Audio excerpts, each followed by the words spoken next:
नमस्कार प्यारे बच्चों, आप सभी का एक बार फिर से स्वागत है टैक्स की क्लास में। और आज हम लोग शुरू करने वाले हैं अपना नया चैप्टर जिसका नाम है डिडक्शंस। ठीक है, आइए फटाफट एक बार डिडक्शन चैप्टर की शुरुआत करते हैं। टीडीएस से छोटा होगा ये चैप्टर, और मैं ये कहूं अगर ये चैप्टर लास्ट होगा जो थोड़े से बड़े, मतलब थोड़े से लिटरली थोड़े से बड़े चैप्टर में काउंट होता है, क्योंकि इसमें 2-2.5 क्लासों में ये चैप्टर खत्म हो जाता है, रेगुलर क्लास में भी और आप वाले बैच में भी। हालांकि मैंने आपके बैच में और रेगुलर क्लासेस में कुछ ज्यादा डिफरेंस नहीं रखा है, इसलिए हमारी 5-10 क्लासें एक्स्ट्रा लग रही हैं। आने वाली 5 से 7 क्लासों में आपका पूरा इनकम टैक्स खत्म हो जाएगा। इसके बाद जो चैप्टर होगा वो होगा रिटर्न ऑफ इनकम। उसके बाद तो छुटमुट चैप्टर है, सेट ऑफ है, कैरी फॉरवर्ड है, क्लबिंग वगैरह है, एडवांस टैक्स है। ये बड़े बड़े छोटे छोटे चैप्टर हैं, ये जल्दी जल्दी खत्म होंगे ही होंगे। तो आइए फटाफट सबसे पहले एक बार शुरुआत करते हैं अपने नए चैप्टर की, जिसका नाम है डिडक्शंस। डिडक्शंस का क्या मतलब है? आज फाइनली हम उस पड़ाव पर हैं जब हम एक्सटर्नल डिडक्शन की बात कर सकते हैं। एक्सटर्नल डिडक्शन का मतलब कि अब आप उन डिडक्शंस की बात कर रहे हैं कि आपने सारी की सारी इनकम, दैट मींस पांचों हेड की इनकम जोड़ ली है। 5 हेड कौन कौन से हैं आपके? Salary, PGBP, capital gain, house property, other sources. पांचों हेड की इनकम आपने जोड़ ली है, टोटल कर लिया है, आपका आया जीटीआई। जीटीआई में एक काम और करना पड़ता है आपको, उसका नाम है set of and carry forward of losses, clubbing के प्रोविजन। आपकी आती है जीटीआई। जीटीआई में आप माइनस कर देते हैं डिडक्शंस। डिडक्शंस माइनस करने के बाद आती है आपकी टैक्सेबल इनकम। आज जो डिडक्शन चैप्टर हम पढ़ रहे हैं ये है हमारी एक्सटर्नल डिडक्शंस। कुछ हमारी इंटरनल डिडक्शन भी थी। फॉर एग्जांपल सैलरी चैप्टर में 50,000 की स्टैंडर्ड डिडक्शन याद है? याद है सर। प्रोफेशनल टैक्स की डिडक्शंस याद है सर, बहुत अच्छे। हाउस प्रॉपर्टी में 24 AB की डिडक्शंस, यस सर। इंटरेस्ट की डिडक्शन 30% की डिडक्शन, वो इंटरनल डिडक्शन है, दैट मींस वो स्पेसिफिक हेड की डिडक्शन है, वो उसके अंदर ही अंदर रहती हैं। अब पांचों हेड को मिला के टोटल ग्रॉस टोटल इनकम में से जो डिडक्शंस दी जाएंगी उनका हम चैप्टर आज रीड करेंगे, नाम है डिडक्शंस। ठीक है, चलिए। तो सबसे पहले कुछ बातें कि डिडक्शंस जो भी होंगी वो कभी भी आपकी जीटीआई से ऊपर नहीं हो सकती। जीटीआई से ऊपर आपकी डिडक्शन नहीं हो सकती। आप कभी भी ये नहीं लिख सकते कि जीटीआई आपकी इतनी है, मान लो जीटीआई आपकी 100 रुपए है और डिडक्शन आपकी 150 रुपए हो गई, तो नेगेटिव कभी भी आपकी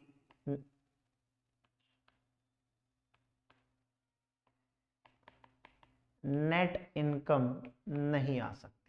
that means deduction max to max आपकी जीटीआई तक जा सकती है, जीटीआई से ऊपर डिडक्शन नहीं जाएगी। अगर ये जीटीआई से ऊपर चलेगी तो आपका क्या आना निश्चित है? लॉस आना निश्चित है। पहली बात, सारी बातें लिखी हुई है, डोंट वरी, लिखना मत, मैं अभी आपको नोट से दिखा दूंगा। आप अपनी बुक खोलेंगे, पेज नंबर 12.1 पर अगर आप जाएंगे तो आप पाएंगे कि सारी बातें लिखी हुई हैं। डिडक्शंस, जो ये डिडक्शंस हैं चैप्टर 12 की डिडक्शंस हैं, चैप्टर बुक का चैप्टर 12, बुक की जो चैप्टर 12 की डिडक्शंस है, जो एक्सटर्नल डिडक्शन है 80C to 80U sections cover होते हैं। 80C टू 80U सेम पिछले चैप्टर की तरह बहुत कम चांसेस होते हैं कि डायरेक्टली डिडक्शन का स्पेसिफिक एक क्वेश्चन आ जाए तो कोई मनाही नहीं होती, बट कम चांसेस होते हैं। आते हैं ये चैप्टर्स किसके? पूरे के पूरे क्वेश्चन का एक छोटा सा पार्ट। ठीक है, एक एक सेक्शन करके रेफर करेंगे। पहले सबसे पहले शुरुआत करेंगे सेक्शंस की, बाद में एक साथ करेंगे क्वेश्चंस, क्योंकि छोटे छोटे चैप्टर है, बीच बीच में क्वेश्चन करवाता रहूंगा, आप भी कंफ्यूज। और एक साथ पढ़ने में जो मजा आता है ना एग्जाम में ये थोड़ी है अरे टैक्स का पेपर है, आज पीजीबीपी का पेपर है, 2 दिन बाद कैपिटल गेन का पेपर है, 4 दिन बाद हाउस प्रॉपर्टी का पेपर है ना। इंस्टीट्यूट कहता है एक साथ पेपर लूंगा कलेक्टिवली, और डायरेक्ट टैक्स और इनडायरेक्ट टैक्स दोनों के दोनों साथ में। तो इसलिए पहले एक बार फुल फ्लेज चैप्टर रीड करेंगे, उसके बाद हम क्वेश्चन आंसर्स की प्रैक्टिस करेंगे। चलिए जी, तो जो भी डिडक्शन चैप्टर है 80C टू 80U की जो डिडक्शन मिलेंगी वो आपको कभी भी स्पेशल रेट वाली इनकम से नहीं मिलती। That means long term capital gain, casual income से कभी भी ये वाली डिडक्शंस नहीं मिलती। Sir long term capital gain में कौन कौन सी? 112 112A short term capital gain 111 है। इनसे ये डिडक्शंस कभी भी अलाउड नहीं होती। कैजुअल इनकम से भी डिडक्शन अलाउड नहीं होती। स्पेसिफाइड बिजनेस है अगर आपका सेक्शन 35 AD वाला, याद है तुम्हें? क्या तुम्हें याद है? स्पेसिफाइड बिजनेस कि आप कैपिटल एक्सपेंडिचर 100% क्लेम कर सकते। आयरन और की पाइपलाइन बिछा दी, 2 star and above hotels, hospitals, याद आया? 100 बेड वाला, हाँ वही वाले सेक्शन की। तो इनमें इनकी अगर इनकम होगी तो आपको डिडक्शन अवेलेबल नहीं होगी 80C to 80U। डिडक्शन आपको तभी अलाउड होगी जब आप ITR फाइल करेंगे। अगर आपने ITR फाइल नहीं की तो आपको कोई डिडक्शन अलाउड नहीं होगी। दैट मींस ये नहीं है कि आपने ITR फाइल नहीं की तो आपको डिडक्शन मिल जाएगी। आपको डिडक्शन तभी मिलेगी जब आप उसकी ITR फाइल करेंगे और अपनी ITR में, ITR मतलब इनकम टैक्स रिटर्न में, वो डिडक्शन क्लेम करेंगे। Good good sir. अब जो ये डिडक्शंस हैं, ये डिडक्शंस बेसिकली 3 पार्ट में बांटी गई हैं। एक इन्वेस्टमेंट बेस्ड डिडक्शन है। सरकार आपसे, इनकम टैक्स डिपार्टमेंट आपसे ये कहता है कि आप फला फला चीज में अमाउंट इन्वेस्ट करो, हम आपको आपकी ग्रॉस टोटल इनकम से क्या दे देंगे? डिडक्शन दे देंगे। दैट मींस एक इन्वेस्टमेंट बेस्ड डिडक्शन हो गई। दूसरी जो डिडक्शन है वो आपकी एक्सपेंडिचर बेस्ड डिडक्शन है कि आप इतना खर्चा कीजिए, आपको ये डिडक्शन मिल जाएगी। बात समझ आई कि नहीं आई यहां तक? सर आ गए। एक एक करके फटाफट सारे के सारे पॉइंट्स कवर करेंगे। एक एक करके सारे के सारे पॉइंट्स एक बार कवर करेंगे। 12.1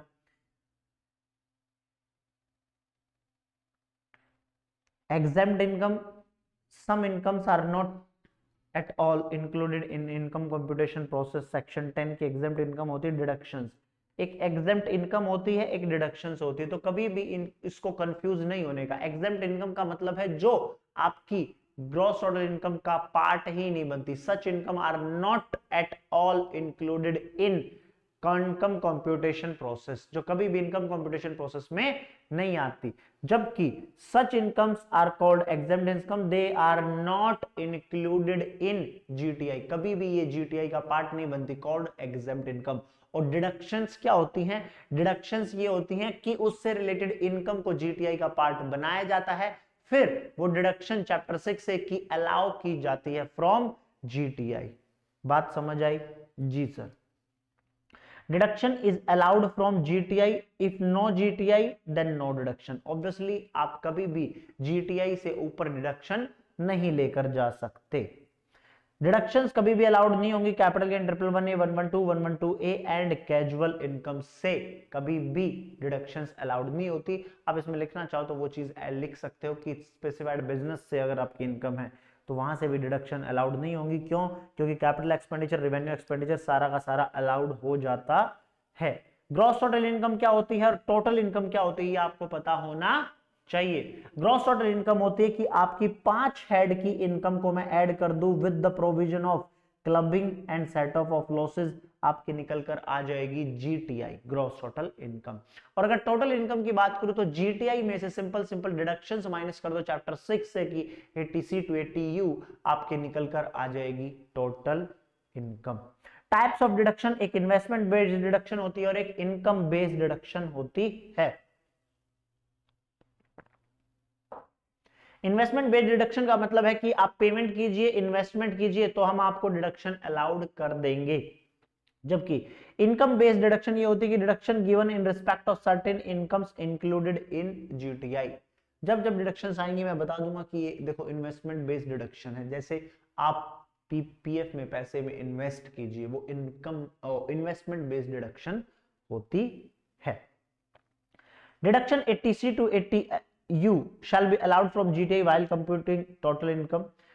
Total amount of deduction 80C to 80U shall not exceed GTI, already बता चुका हूं। Deduction can not be carry forward to the next year. हाँ जी, डिडक्शन कभी भी नेक्स्ट ईयर कैरी फॉरवर्ड नहीं होती। आपको डिडक्शन तभी मिलेगी जब आप अपनी आईटीआर फाइल करेंगे और उसी साल मिलेंगी। आप उसको आगे नहीं लेकर जा सकते। जैसे सेट ऑफ लॉसेज होता है ना, कि इस साल लॉसेज हो गए, आप सेट ऑफ नहीं कर पा रहे तो उसको कैरी फॉरवर्ड कर दो। पर डिडक्शंस कभी भी सेट ऑफ कैरी फॉरवर्ड वाला कॉन्सेप्ट नहीं लगता, ये इसी साल अलाउड होंगी, अदरवाइज ये लैप्स हो जाएंगे। Just like you have 24 hours in a day. या तो आप उनको यूटिलाइज कर लो या वो लैप्स हो जाएंगे, वो आगे कैरी फॉरवर्ड नहीं हो सकते। आपके पास 24 घंटे हैं दिन में, आप 24 घंटे को जिस मर्जी तरीके से आप यूटिलाइज कर सकते हैं। अगर वो आज लैप्स हो गए तो वो कल कैरी फॉरवर्ड नहीं होते। सेम वैसे ही आपकी डिडक्शन भी है, एक बार चलेगी तो फिर कैरी फॉरवर्ड नहीं होगी। चैप्टर 6 से डिडक्शन तभी मिलती है जब आप आरओआई फाइल करेंगे, that means return of income file करेंगे।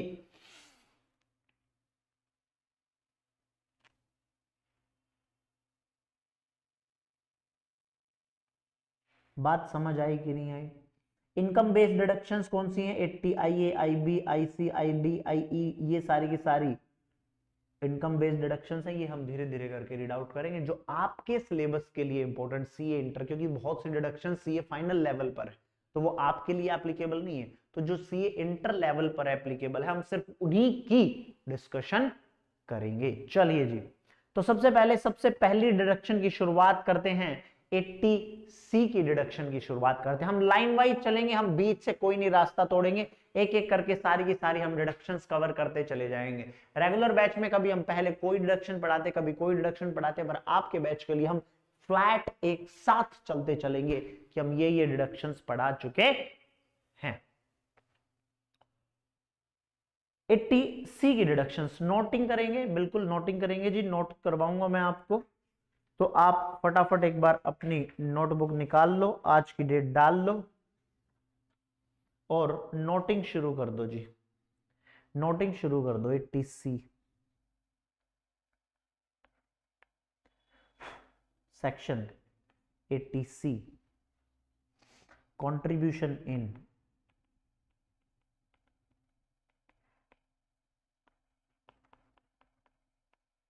approved scheme, contribution in approved scheme. आप अप्रूव्ड स्कीम में कंट्रीब्यूट कर रहे हैं, 80C की डिडक्शन। आपको भली बात ही पता होगा कि ये 80C में जो डिडक्शन मिलती है, आपको कहीं पर पैसा इन्वेस्ट करना है, कहीं पर पैसा इन्वेस्ट करना है। सरकार आपको बताएगी, इनकम टैक्स आपको बताएगा कि आपको वो पैसा कब तक और कहां इन्वेस्ट करना है। आप अगर वो पैसा तब तक और वहीं पर इन्वेस्ट कर देते हैं तो you can claim deduction 80C। आपकी ग्रॉस टोटल इनकम में से हम माइनस करवा देंगे 80C की डिडक्शन, जो भी बचेगा फिर उस पर टैक्स कैलकुलेट होगा। 80C की डिडक्शन कौन कौन बंदा क्लेम कर सकता है? क्या कंपनी क्लेम कर सकती है? No sir. क्या एलएलपी क्लेम कर सकती है? No sir. क्या पार्टनरशिप फर्म क्लेम कर सकती है? No sir. तो जो 80C की डिडक्शन है वो सिर्फ और सिर्फ एसएससी कौन होगा? इंडिविजुअल या एचयूएफ। इस केस में सिर्फ या तो इंडिविजुअल होगा या एचयूएफ होगा, चाहे रेजिडेंट हो चाहे नॉन रेजिडेंट हो। एसएससी आपका ये होना चाहिए 80C की डिडक्शन क्लेम करने के लिए। मैक्सिमम डिडक्शन कितनी अलाउड है? सर 80C में मैक्सिमम डिडक्शन अलाउड है 1,50,000, 1,50,000 रुपए तक की डिडक्शन अलाउड है।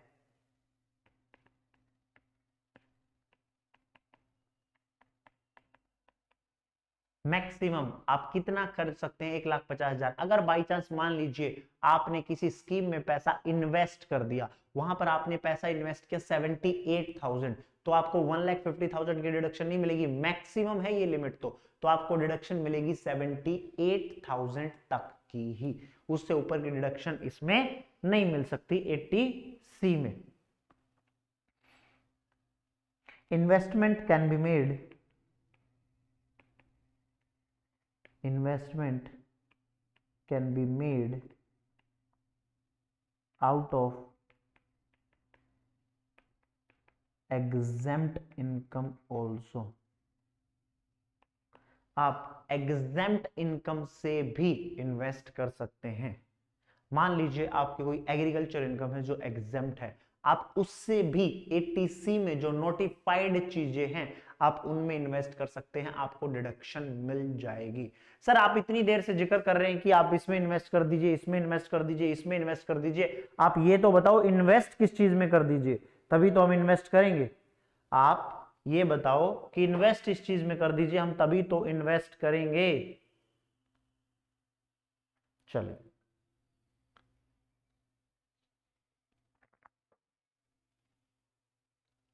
एक एक करके नोट डाउन करना शुरू करते हैं कि आप कहां कहां पर इन्वेस्ट कर सकते हैं, कहां कहां पर इन्वेस्ट कर सकते हैं। आप सबसे पहले LIC में इन्वेस्ट कर सकते हैं, लाइफ इंश्योरेंस पॉलिसी। LIC एक कंपनी है, LIP में आप इन्वेस्ट करते हैं, लाइफ इंश्योरेंस पॉलिसी में आप इन्वेस्ट कर सकते हैं। LIC, कई बार कहते हैं ना कि आपके पास LIC है, आप ATC की डिडक्शन क्लेम कर लीजिए। तो LIC का मतलब है कि आप लाइफ इंश्योरेंस कॉर्पोरेशन में इन्वेस्ट कर रहे हैं कोई लाइफ इंश्योरेंस पॉलिसी लेकर।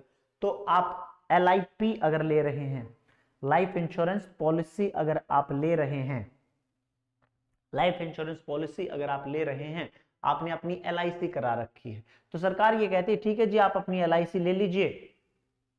लॉजिक क्या है उसके पीछे? लॉजिक ये है कि LIC लेने के बाद कल को कुछ भी कोई दिक्कत होती है तो उस परिवार को कंपनी कुछ कंपनसेशन देगी, ताकि इस देश पर बर्डन ना आए, इस देश पर, क्योंकि कहीं ना कहीं हिंदुस्तान में कभी ना कभी कुछ ना कुछ चलता रहता। तो सोच के देखो, इतने लाखों करोड़ों परिवारों में से कभी किसी को कुछ भी होता है तो सरकार कितने परिवारों का लालन पोषण कर सकती है। तो इसलिए वो कहते हैं अगर आप LIC में इन्वेस्ट करते हैं, अपनी लाइफ इंश्योरेंस पॉलिसी लेते हैं, तो हम आपको डिडक्शन देंगे। लेकिन अगर आपने बाई चांस इन्वेस्ट कर दिया 4 लाख रुपए, 5 लाख रुपए, 6 लाख रुपए, तो हम आपको मैक्सिमम 1.5 लाख रुपए दे सकते हैं। इससे ऊपर की अमाउंट आपकी डिडक्शन नहीं मिलेगा, हमें कोई दिक्कत नहीं है उससे, आपको डिडक्शन अलाउ नहीं करेंगे। तो LIP में लाइफ इंश्योरेंस पॉलिसी अगर आप लेते हैं तो इसमें इन्होंने बताया कि आप किस डेट तक कितना अमाउंट इन्वेस्ट कर सकते हैं। ये नहीं है कि आपने LIC में इन्वेस्ट कर दिया 4 लाख रुपए तो हम आपको पूरा का पूरा 1.5 लाख का डिडक्शन दे दें, नहीं, हम इस पर एक लिमिट लगा देते हैं कि हम LIC में एक लिमिट तो लगा दी इन्होंने 1.5 लाख रुपए की, एक लिमिट और लगाई कि हम अगर आप इतना इन्वेस्ट करेंगे तो ही मिलेगा, अदरवाइज नहीं मिलेगा। ये डिपेंड करता है कि आपने लाइफ इंश्योरेंस पॉलिसी ली कब है, आपने लाइफ इंश्योरेंस पॉलिसी ली कब है, फिर उसके बाद हम लोग बताएंगे कि आपको कितना डिडक्शन मिलेगा। तो डिपेंड्स अपॉन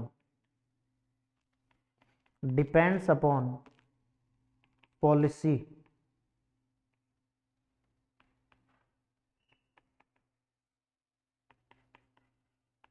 इशू डेट। अगर मैं इसको सीधा सीधा 3 पार्ट में बांट दूं, आपने पॉलिसी ली प्रायर टू 1 अप्रैल 2012, आपने पॉलिसी ली ऑन और आफ्टर 1 अप्रैल 2012, और आपने पॉलिसी ली ऑन और आफ्टर 1 अप्रैल 2012। ये मैंने जानबूझ के लिखा है, सेम, डोंट वरी। आपने 1/4/2012 से पहले पॉलिसी ली थी, आपकी पॉलिसी 1/4/2012 के बाद की पॉलिसी है, और कब की पॉलिसी डिपेंड्स कि मैक्सिमम यहां आप कवर हो जाएंगे, मैक्सिमम केसेस में आप यहां कवर हो जाएंगे, ठीक है। तो 1/4/2012 1 अप्रैल 2012 से पहले आपने कितनी पॉलिसी ली, डिपेंड्स उसका सम एश्योर्ड। सम एश्योर्ड का मतलब ये होता है आप पॉलिसी अमाउंट पे करते हैं, बात समझना, बड़ी बेसिक बात बता रहा हूं। एक्चुअल में होता क्या है, आपने लाइफ इंश्योरेंस पॉलिसी ले ली अपनी, ठीक है जी, मैं हर साल या हर महीने, डिपेंड्स पॉलिसी नेचर क्या है, हर साल या हर महीने, मान लो हर महीने 10,000 रुपए, या फिर साल में 1,20,000 रुपए, ईच मंथ 10,000 पर मंथ, और इन ईयर 1,20,000 पर ईयर, मैं आपको अमाउंट देता रहूंगा अगले 10 साल, 15 साल, 20 साल, वट एवर द केस में भी, इतने दिनों तक मैं इतनी अमाउंट देता रहूंगा। LIC आपसे ये कहती है कि 10 साल के बाद, 10 साल, 15 साल, 20 साल, जब भी आपकी ये पॉलिसी मैच्योर होगी, मैच्योर का मतलब ये नहीं है बड़ी हो जाएगी, मतलब ये पक गई पॉलिसी, पॉलिसी पक गई का मतलब अब आपको वो पैसा रिफंड करेगी LIC। केसेस अलग अलग होते हैं, पॉलिसीज की कंडीशंस अलग अलग होती है, कुछ पॉलिसी में पैसा रिफंड होता है, कुछ में पैसा रिफंड नहीं होता। मान के चलते हैं पॉलिसी में पैसा रिफंड होता है, आपने हर साल 1,20,000 रुपए, 1,20,000 रुपए, 1,20,000 रुपए जमा कराए 10 साल तक, आपने 10 साल के बाद 12 लाख रुपए जमा करा दिए। LIC आपसे ये कहती है भैया मैच्योरिटी का टाइम आ गया, अब ये मैच्योर होगी, मतलब आपको, आपने जो 12 लाख रुपए जमा कराया है उसके बदले हम आपको 12 लाख रुपए देंगे, हम आपको 15 लाख रुपए देंगे, हम आपको 20 लाख रुपए देंगे, वट एवर द केस में भी हम आपको इतनी अमाउंट देंगे। जब देंगे तो वो पॉलिसी जो चल रही थी वो हो गई बंद और आपको मैच्योरिटी अमाउंट मिल जाएगी। LIC का मतलब क्या होता है, अगर इस 10 साल के पीरियड में बाई चांस कुछ मिस हैपनिंग हो गई किसी के साथ, भगवान ना करे कभी किसी के साथ कोई भी मिस हैपनिंग हो, तो इंश्योरेंस कंपनी आपको कंपनसेशन देगी 50 लाख रुपए का, 1 करोड़ रुपए का। ये होता है सम एश्योर्ड। आपको एश्योरिटी है, अगर इस 10 साल के पीरियड में कभी भी कुछ हुआ तो कंपनी आपको 50 लाख, 1 करोड़, 2 करोड़, 5 करोड़ रुपए देगी। That is LIC, life insurance corporation की पॉलिसी। तो अगर आपने प्रायर टू 1/4/2012 ले रखी है तो आपको 20% of, 20% of sum assured, 20% of sum assured की ही डिडक्शन मिल सकती है 80C में, इससे ऊपर नहीं जा सकती अमाउंट। अब मान लो sir 20% of sum assured, sir sum assured था मेरा 50 लाख रुपए, अब 50 लाख का 20% कितना हो गया, ये हो गया सर, अरे क्या कर दिया मैंने, 50 लाख का 20% हो गया सर 10 लाख रुपए, सीधा सीधा क्या गणित लगा रहा हूं मैं, 10 लाख रुपए। तो आप 10 लाख रुपए तक की ले सकते हैं, लेकिन मैक्सिमम कितना अलाउड है, 1.5 लाख रुपए। बात समझ आई जी सर। तो आप इतना करवा सकते हैं डिपॉजिट। ऑन और आफ्टर 1 अप्रैल 2012 ये 10% का कर दिया गया, 20% का कर दिया गया 10%, 10% of sum assured, 10% of sum assured, ठीक है। और एक और केस बनाया इन्होंने जो दुखियारे हैं उनके लिए, जो दुखियारे हैं उनके लिए इन्होंने बनाया कि आप एक काम कीजिए,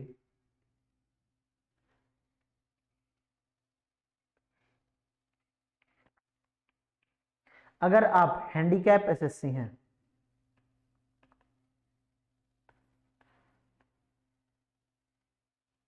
तो 15% ऑफ सम एश्योर्ड,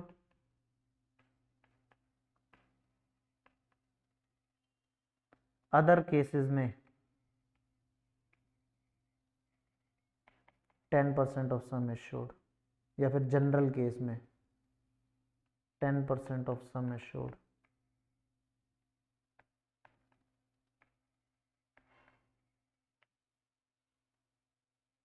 पूरा पूरा डायग्राम आपके सामने, आप चाहो तो इस डायग्राम को इसके नीचे भी बना सकते हो, कोई दिक्कत नहीं। अब इसको हटा दोगे तो भी कोई दिक्कत नहीं, सिर्फ ये बनाओगे तब भी चलेगा।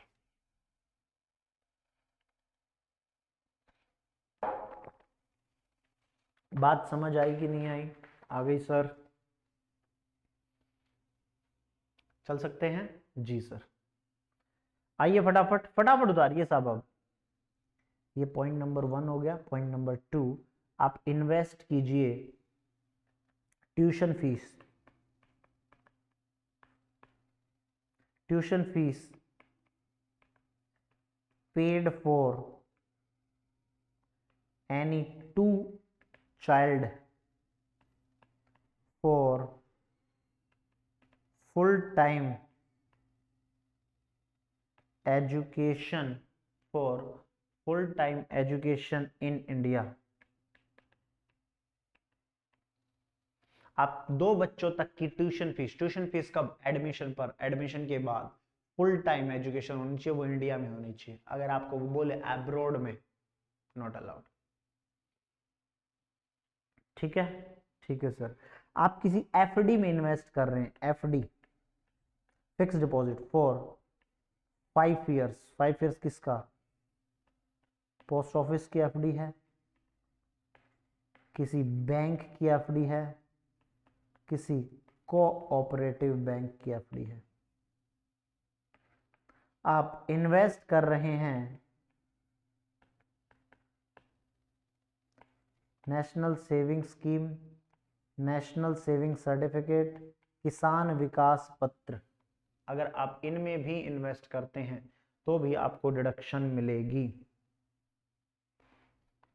अगर आप इन्वेस्ट करते सुकन्या स्कीम में,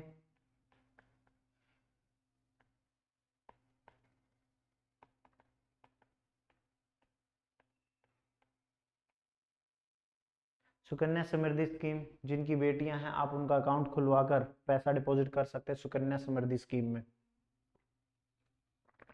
तो भी आपको 1,50,000 रुपए तक की डिडक्शन मिलती है।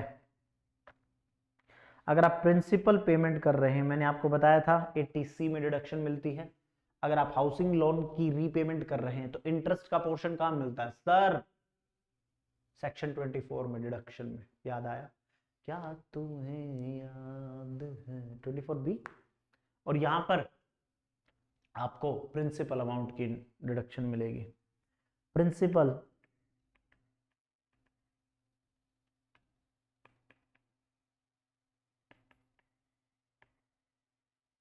Principal payment of housing loan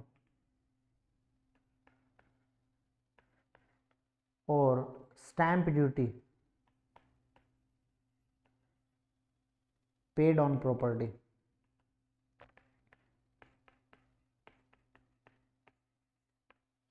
principal payment of housing loan, principal payment interest की वहां मिल जाएगी, प्रिंसिपल की यहां मिल जाएगी, दोनों की रिडक्शन मिल जाएगी।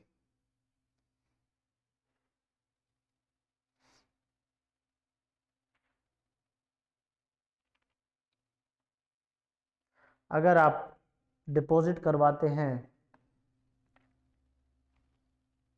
रिकॉग्नाइज प्रोविडेंट फंड में,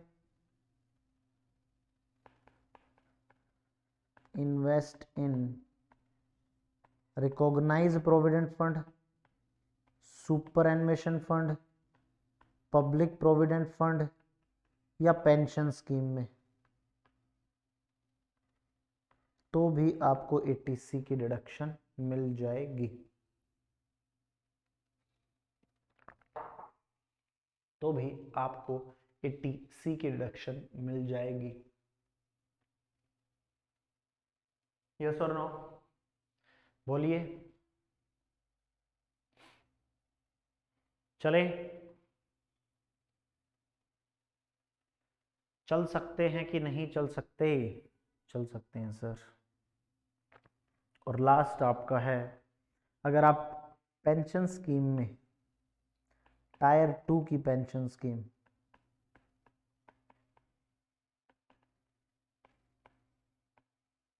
में अगर आप इन्वेस्ट करते, टायर 2 की पेंशन स्कीम में अगर आप इन्वेस्ट करेंगे तो भी आपको डिडक्शन मिल जाएगी। मोटा मोटा जितने भी इंपॉर्टेंट पॉइंट्स हैं, जितने भी इंपॉर्टेंट पॉइंट्स हैं 80C की इन्वेस्टमेंट को लेके, आप कहां कहां इन्वेस्ट कर सकते हैं, वो सारे के सारे मैंने नोट डाउन करवा दिए।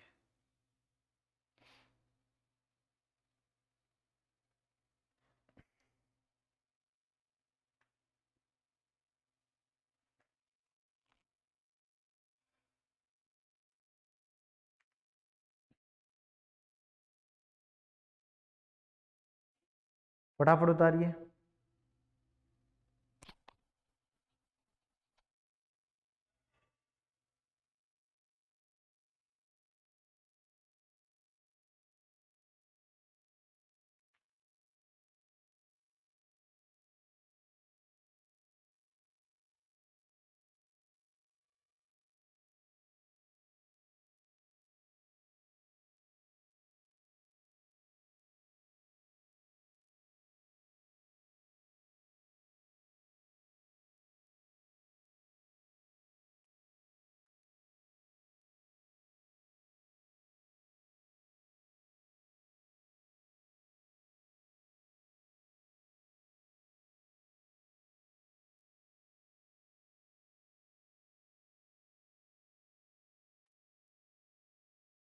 हाँ जी, फटाफट उतारिए।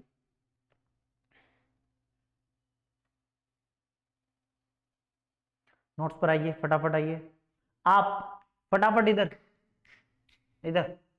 आप प्रीमियम पे कर रहे हैं, प्रीमियम पे कर रहे हैं लाइफ इंश्योरेंस पॉलिसी का इंडिविजुअल खुद के नाम पर, स्पाउस, स्पाउस मतलब हस्बैंड के लिए वाइफ, वाइफ के लिए husband, any child of individual, married हो, सिंगल हो, डिपेंडेंट हो, इंडिपेंडेंट हो, डजंट मैटर, बच्चा होना चाहिए, बच्चे का भी आप LIC ले सकते हैं। HUF किसी भी फैमिली मेंबर का LIC ले सकते हैं। आप जो इन्वेस्ट करेंगे वो सम एश्योर्ड 20% 1/4/2012 या उसके बाद आप 10% ऑफ सम एश्योर्ड, लेकिन हैंडीकैप के केस में ये अमाउंट हो जाएगी 15%। हैंडीकैप का मतलब डिसेबिलिटी 80U में, suffering from specified disease 80DDB में। एग्जाम में आपको बताएगा अगर आपको 15% क्लेम करवाएगा तो। अगर आप मैच्योरिटी अमाउंट रिसीव करते हैं तो वो एग्जेम्प्ट होती है LIC की, लेकिन अगर आप इस परसेंटेज से एक्सीड करेंगे, मान लो आपने जमा करा दिया हैंडीकैप के केस में 18%, 19%, 16%, 20%, 22%, तो आपकी जो अमाउंट निकलेगी मैच्योरिटी पर वो एग्जेम्प्ट नहीं होगी। आप जमा कराएंगे contribution to PPF, superannuation fund, statutory provident fund, public provident fund, recognised provident fund वगैरह में, सुपरएनुएशन फंड, आप अगर इनमें जमा कराते हैं तो आपको डिडक्शन मिलेगी। सुकन्या समृद्धि स्कीम में अगर आप जमा कराते हैं तो भी आपको डिडक्शन मिलेगी। अगर आप सब्सक्रिप्शन लेते हैं नेशनल सेविंग स्कीम का, नेशनल सेविंग सर्टिफिकेट का, ये थोड़ा सा लिख लेना, बॉन्ड इशूड बाय नाबार्ड, कई बार पूछ लेता है ये वाला पॉइंट। तो notified units of mutual fund और UTI, unit trust of India की अगर आप म्यूचुअल फंड लेते हैं तो भी आपको डिडक्शन मिलेगी ही मिलेगी। आप डिपॉजिट करवा रहे हैं कोई भी FD में जो 5 साल की है, 5 साल से कम नहीं है, किसी भी शेड्यूल बैंक में या फिर किसी पोस्ट ऑफिस में, तो आपको डिडक्शन मिल जाएगी। आप कोई भी फुल टाइम एजुकेशन करा रहे हैं 2 बच्चों की, आप इंडिया में कराएंगे तो ही अलाउड होगा। Educational institute in India full time होनी चाहिए, 2 बच्चों की होनी चाहिए, आपको अलाउड हो जाएगी। अगर आप इंश्योरेंस प्लान ले रहे हैं, मैं जो जो हाईलाइट करवा रहा हूं वही इंपॉर्टेंट है आपके लिए, लिस्ट बहुत लंबी है, आप ये सोचना है आपके लिए इंपॉर्टेंट क्या क्या। Unit linked insurance plan of UTI और LIC mutual fund, unit linked insurance plan of UTI और LIC म्यूचुअल फंड, तो भी आपको डिडक्शन मिल जाएगी अगर आप इंश्योरेंस प्लान लेते हैं। किसका? Unit linked insurance plan of UTI या LIC म्यूचुअल फंड का, तो भी आपको डिडक्शन अलाउड होगी ही होगी। Repayment of housing loan, stamp duty, registration fees include है तो भी आपको डिडक्शन होगी, अलाउड।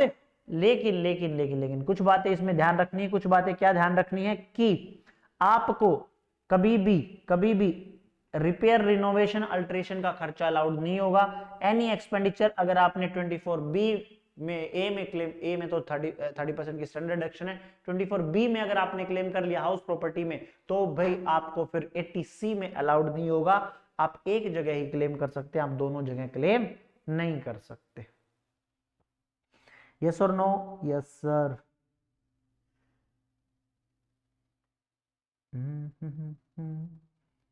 ये एक बार आप खुद से रीड कर लेना, not a big deal. Exam के लिए इतना सच कुछ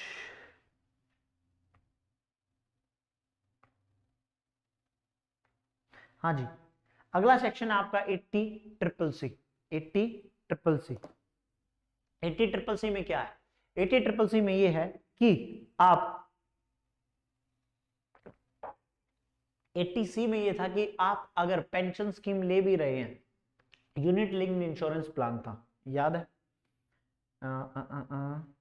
यूनिट लिंक्ड इंश्योरेंस प्लान था या LIC म्यूचुअल फंड था, अगर आप इनमें इसमें इन्वेस्ट करते हैं तो डिडक्शन मिलती है। अब 80C में वो ये कह रहा है अगर आप एन्युटी प्लान ले रहे हैं, पेंशन प्लान ले रहे हैं, किसका? LIC का। LIC का अगर आप पेंशन प्लान लेते हैं तो 80CCC में ओनली इंडिविजुअल HUF के लिए डिडक्शन अलाउड है। आप 80CCC में, 80C में तो अलाउड है ही है, लेकिन यहां पर आप insurance plan, pension fund, pension plan ले रहे हैं, किसका? LIC का पेंशन प्लान है, उसमें LIC की लाइफ इंश्योरेंस पॉलिसी थी, यहां पर पेंशन प्लान है। यहां पर क्या है? पेंशन प्लान है। तो इंडिविजुअल होना चाहिए केवल और केवल, चाहे रेजिडेंट हो चाहे नॉन रेजिडेंट हो। आप LIC का कोई भी एन्युटी प्लान ले रहे हैं, पेंशन प्लान ले रहे हैं, तो आपको डिडक्शन अलाउड हो जाएगी। कितना अलाउड होगी? वही 1.5 लाख रुपए की डिडक्शन अलाउड होगी। If deduction allowed under section 80CCC, deduction 80C will not be available. Pension received is taxable in the previous year in which receipt of maturity amount. जब भी इसकी मैच्योरिटी मिलेगी तो वो टैक्सेबल होगी। यस और no, दोनों सेक्शंस में समझ में आया? आप इसमें LIC की पेंशन प्लान ले रहे हैं, और जो इसमें था, इसमें जो पेंशन प्लान था वो किस किस का पेंशन प्लान था जी?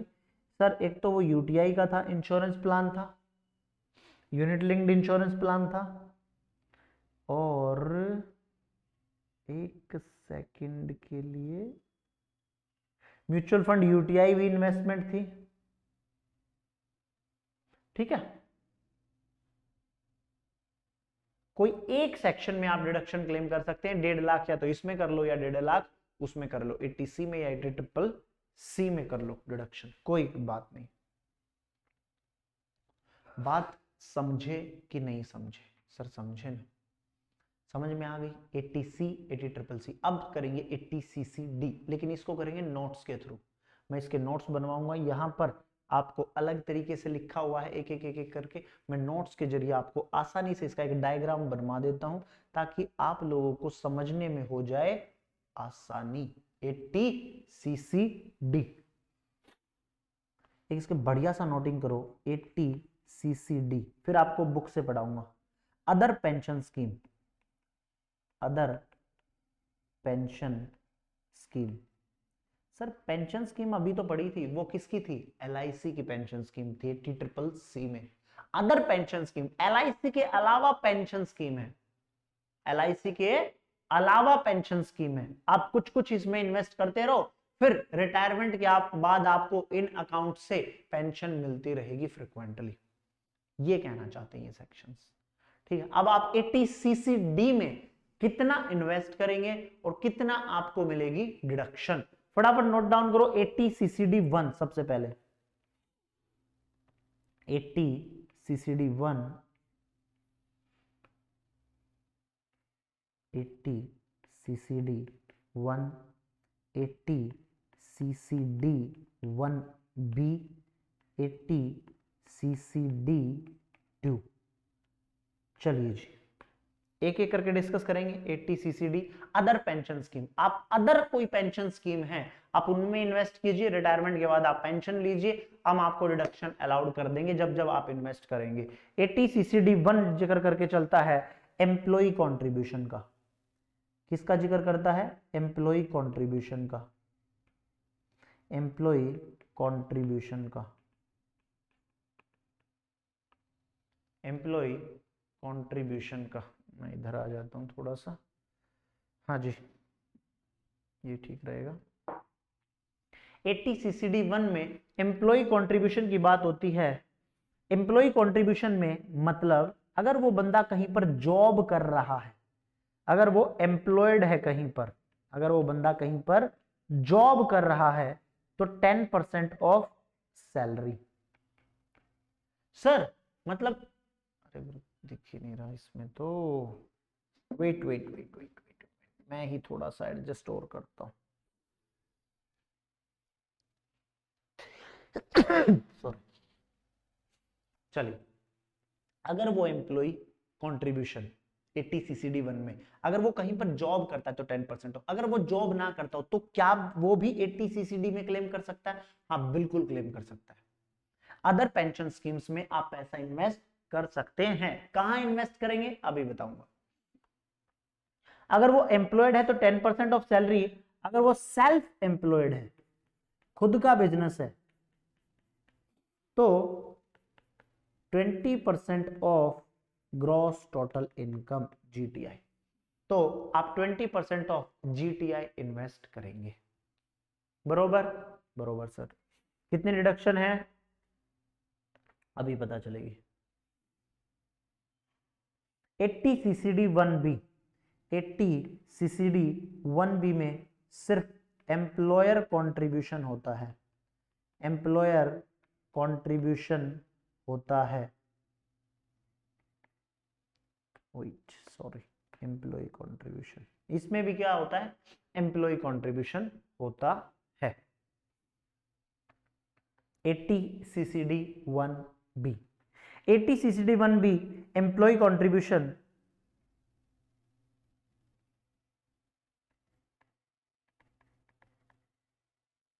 Additional benefit of employees contribution.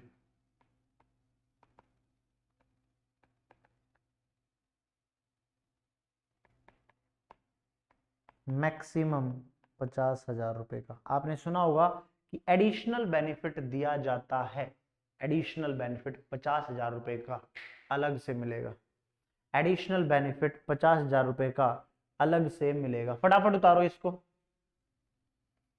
फटाफट उतारो।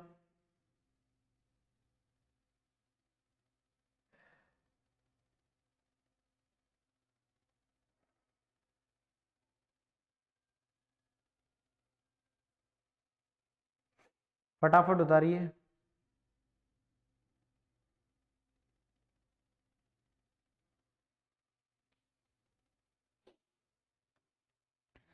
एम्प्लॉय कंट्रीब्यूशन एडिशनल बेनिफिट कितना, 50,000 का। और 80CCD2 में, 80CCD2 में एम्प्लॉयर कंट्रीब्यूशन होता है, एम्प्लॉयर कंट्रीब्यूशन।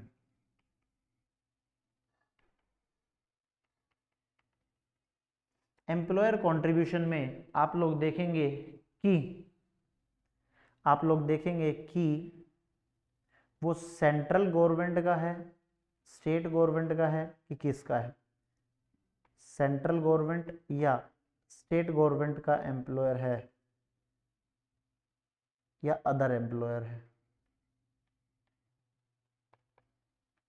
अगर सेंट्रल गवर्नमेंट का है तो 14% ऑफ सैलरी, 14% सैलरी और एक्चुअल, इन दोनों में से लोअर चेक करेंगे। और अगर अदर है तो 10% ऑफ सैलरी और एक्चुअल, whichever is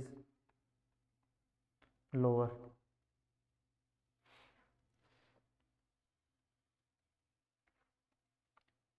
फटाफट उतारिए, छोटा कर देते हैं ताकि आप लोगों को पूरा का पूरा दिखे। ये लीजिए,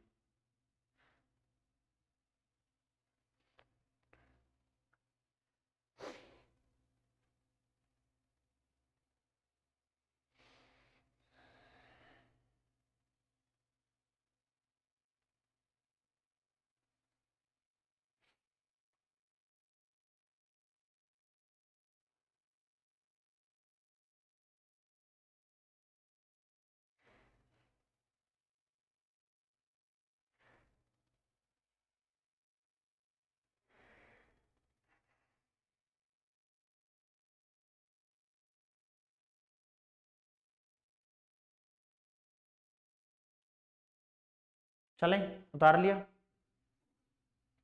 उतार लिया कि नहीं उतारा?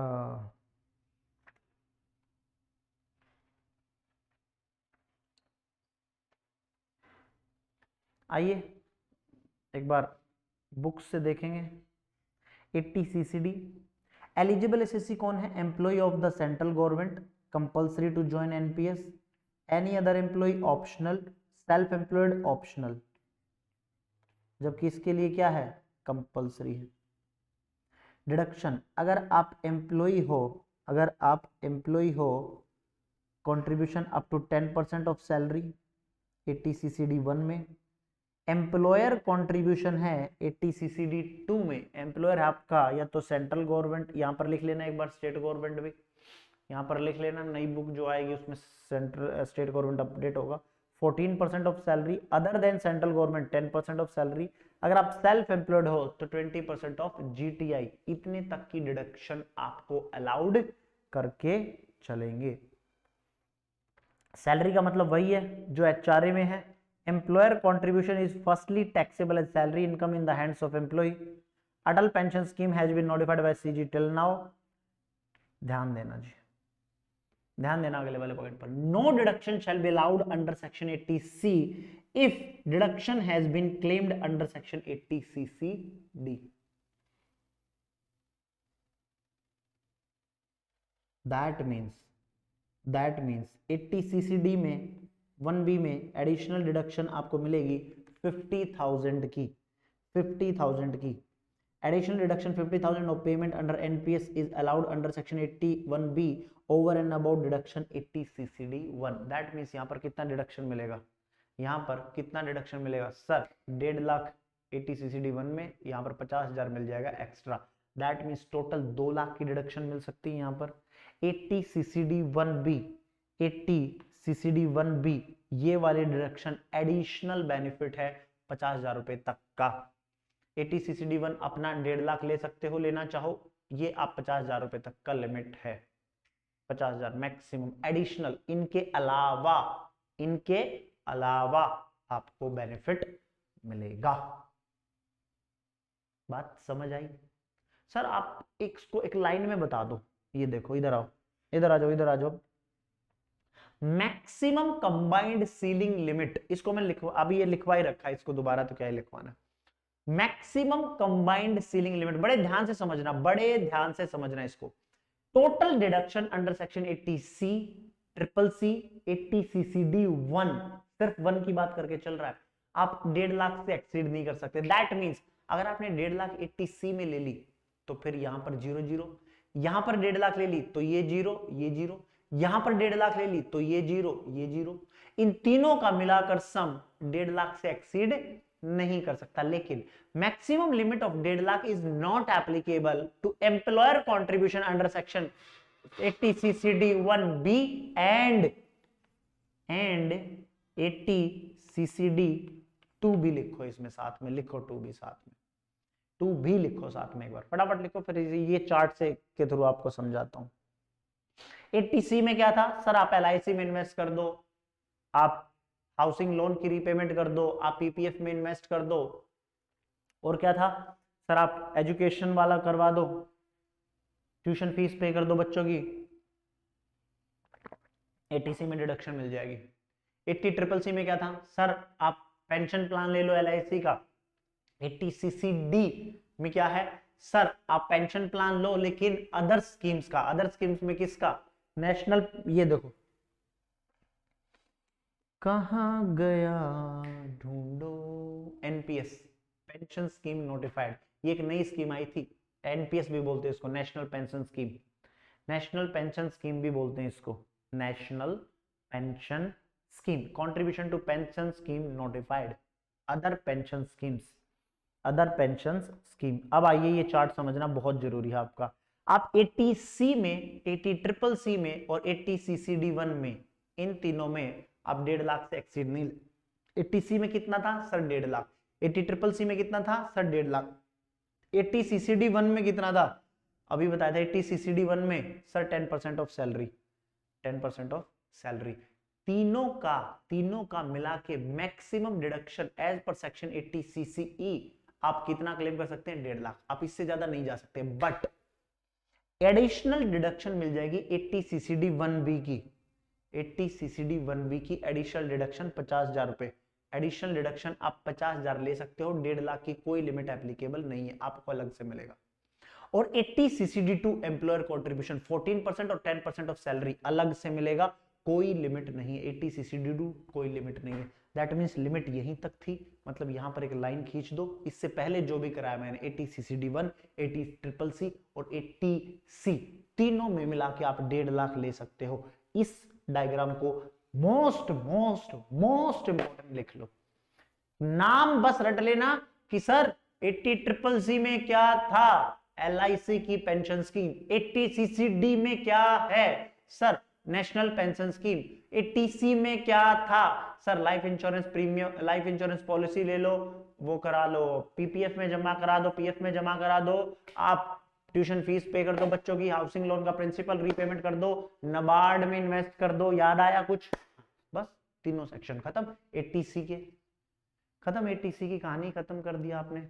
आज तक लग रहा होगा आपको पता नहीं कितना टफ था यार, सच इजी कॉन्सेप्ट। आपको बस ये डायग्राम्स याद रखने हैं कि आप मैक्सिमम कितना इन्वेस्ट कर सकते हैं TC other pension scheme, that means NPS, that means NPS,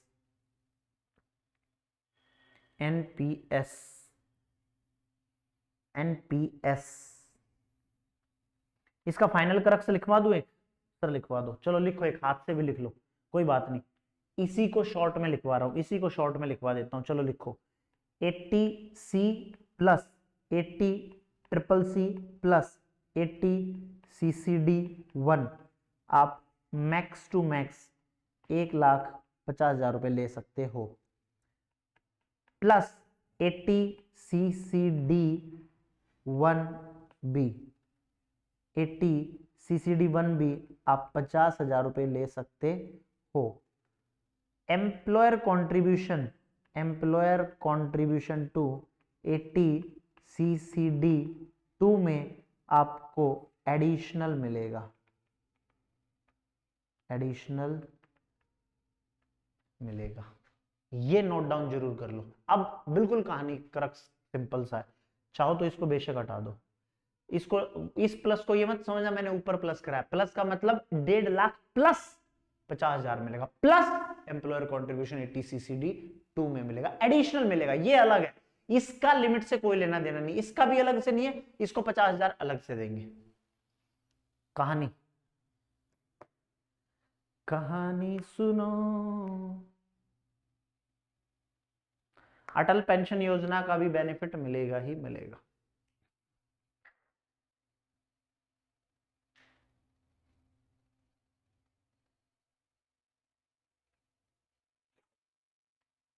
अगर आप नेशनल पेंशन स्कीम, ये 80CCD वाली नेशनल पेंशन स्कीम एनपीएस को अगर आप क्लोज कराते हैं, एनपीएस को डायग्राम बनवाऊंगा अभी, अगर आप एनपीएस को क्लोज कराते, क्योंकि अब इनका टाइम पीरियड शुरू हो जाएगा क्लोज कराने वाला, क्योंकि अब इनको टाइम होता जा रहा है, पहले नहीं होता था, अब इनका टाइम होता जा रहा है। ट्रीटमेंट फॉर एनपीएस अकाउंट का आप या तो क्लोजर करेंगे या आप विड्रॉ करेंगे, या आप क्लोजर करेंगे या आप विड्रॉल करेंगे। अगर आप एनपीएस अकाउंट का 80CCD वाले नेशनल पेंशन स्कीम, अगर आप इनका या तो क्लोजर करेंगे या विड्रॉल करेंगे, तो उस केस में closure of NPS account, closure of NPS account, withdrawal from NPS account, section है आपका 10(12)A, यहाँ सेक्शन आपका 10(12)B। इंपॉर्टेंट मार्क कर लेना इसको, हो सकता है एग्जाम में आ जाए आपके, हो सकता है आपके एग्जाम में आ जाए, कोई बड़ी बात नहीं है। अगर आप क्लोजर कराते हैं, क्लोजर कराते बंद कराते हैं, तो 60% आपका एग्जेम्प्ट होता है, 40% आपका टैक्सेबल होता है। सेम वही एग्रीकल्चर इनकम में याद है, चाय वाला 60-40, 60 एग्जेम्प्ट 40 टैक्सेबल, बिजनेस इनकम मानते थे। और अगर आप विड्रॉल कराते हैं तो 25-75 हो जाएगा, 25% आपका एग्जेम्प्ट है, 75% आपका टैक्सेबल है। चलिए जी उतारिए फटाफट एक बार, national pension scheme, national pension scheme,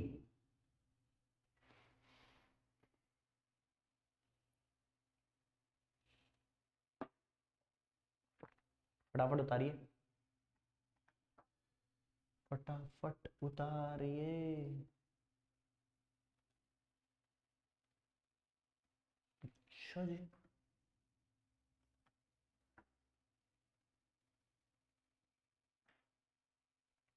चलिए काफी टेंशन सॉल्व हुई होगी ना आज, आज तक ये सेक्शन पता ही नहीं थे सर, 80C क्या कहता है, CCC क्या कहता है, 80CCD क्या कहता है, 1 आ गया, फिर 1B आ गया सर, फिर 80CCD2 आ गया। सर फिर कहीं 1.5 लाख बोल रहा है, कहीं 10% बोल रहा है, कहीं 20% बोल रहा है, कहीं 14% बोल रहा है, कहीं 10% फिर दोबारा बोल रहा है, पता ही नहीं चल रहा सर क्या चल रहा है जिंदगी में। अलग अलग करके मैंने डायग्रामेटिक वे में जहां जहां बच्चा अटकता है मैंने पूरा डायग्राम बना के उसको समझाया। Easy language, it's called easy language. Sir आप महान हैं। अच्छा ओके, ये तो मुझे पता ही नहीं था, ये तो मुझे पता ही नहीं था, आप लोगों ने बताया तब समझ आया। चलिए जी,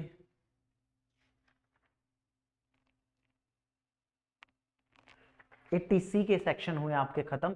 अब करेंगे 80 डी। अब करेंगे 80 डी। ये एक नई अमेंडमेंट आई है, इसको करेंगे अगली क्लास में, अग्निपथ स्कीम वाली। अग्निपथ, अग्निपथ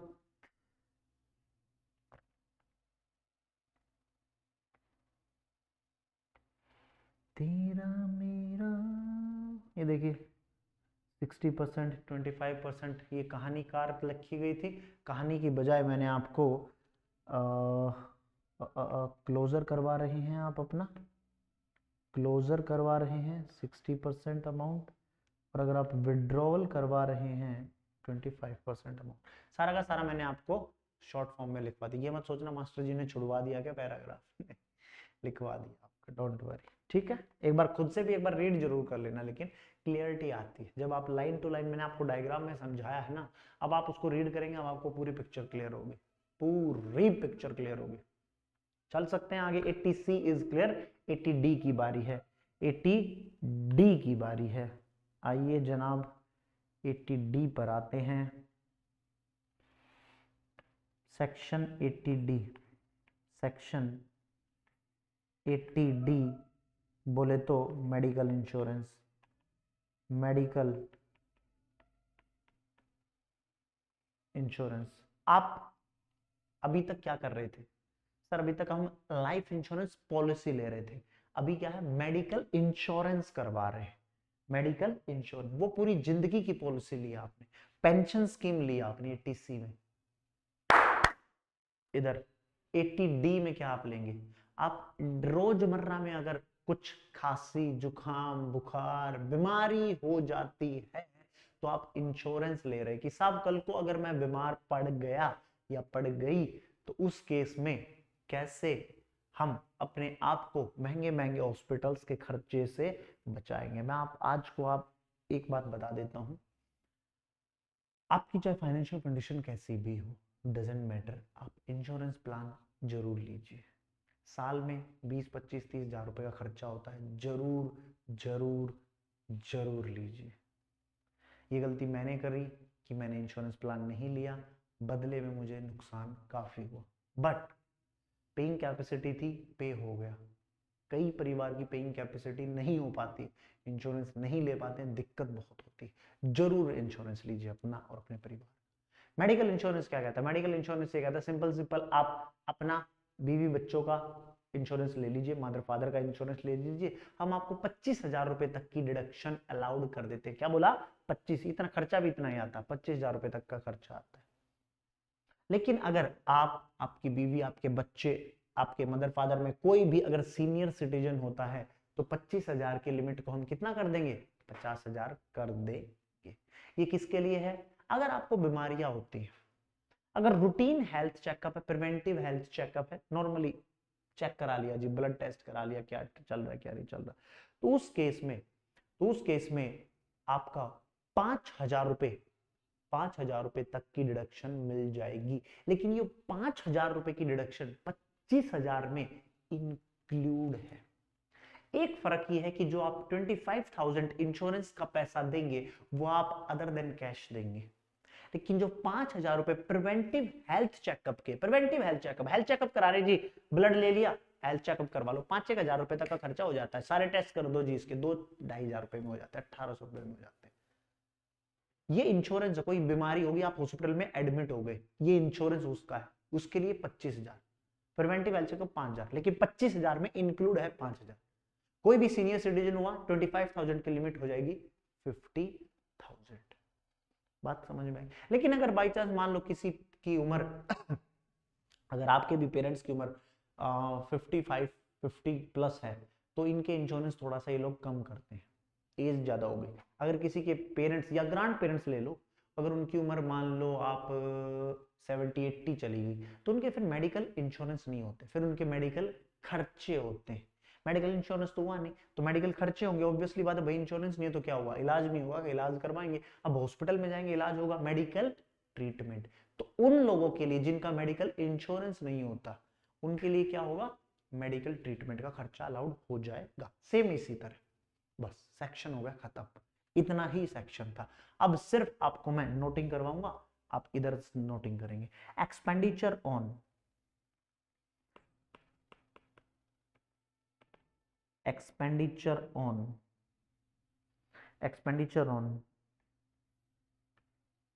मेडिकल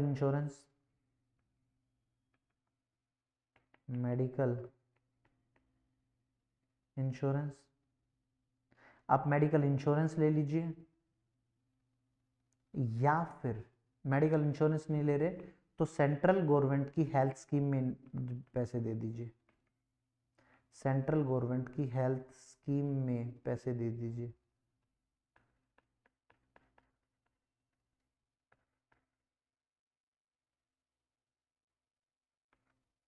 आप प्रिवेंटिव हेल्थ चेकअप पर खर्च करेंगे,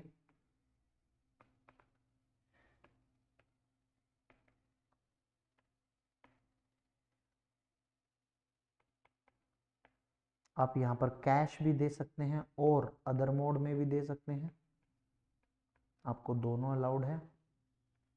and the fourth one is expenditure होगा सुपर सीनियर सिटीजन, बिकॉज इनकी इंश्योरेंस पॉलिसी नहीं देती, इंश्योरेंस वाले इनकी इंश्योरेंस पॉलिसी नहीं करती, क्योंकि उनको पता है भैया उम्र ज्यादा हो गई, शरीर में खून बनना बंद हो चुका है, इम्यूनिटीज कम हो गई, तो इन पर खर्चा ज्यादा लगेगा। Expenditure on super senior citizen, तो सरकार कहती कोई बात नहीं, इनका इंश्योरेंस नहीं है तो क्या हुआ, हम इनका खर्चा अलाउड कर देंगे मेडिकल ट्रीटमेंट का। आप any mode other than cash,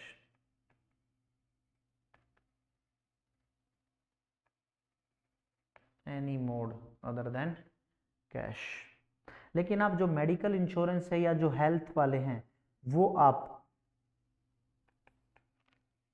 पे by any mode other than cash,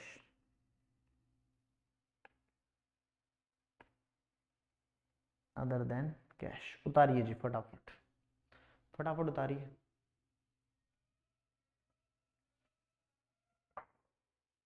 बहुत सिंपल सेक्शन है, लेकिन बच्चे इतना कंफ्यूज रहते हैं इन सेक्शंस में, डायग्राम के थ्रू अब आपको फुल्ली फुल्ली समझ आए।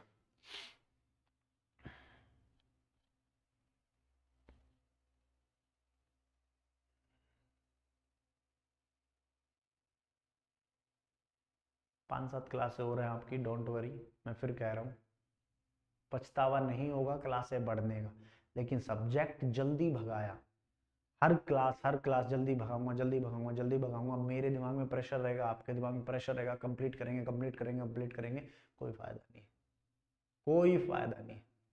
इससे अच्छा ये है कि भाई अपना जितना करो 100% करो, 80% सिलेबस करके जाओ, लेकिन 100% करके जाओ। ये मत करो कि 100% सिलेबस कर रहे हो लेकिन 80% कवरेज, नो।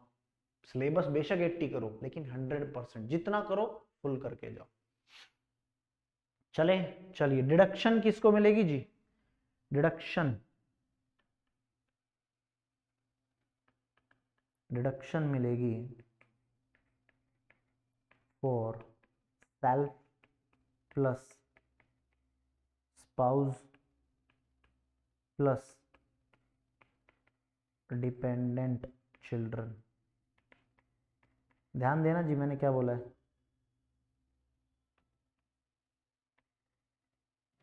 मैंने बोला है डिपेंडेंट चिल्ड्रन, ठीक है, ठीक है। कितना मिलेगा, एक्चुअल एक्सपेंडिचर और 25 25,000 विच एवर इज लोअर। हाँ जी बोलिए।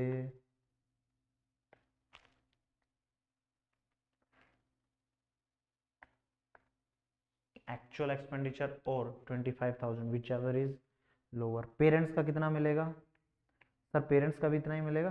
हाँ जी, पेरेंट्स के लिए आप सेम कॉपी कर सकते हैं।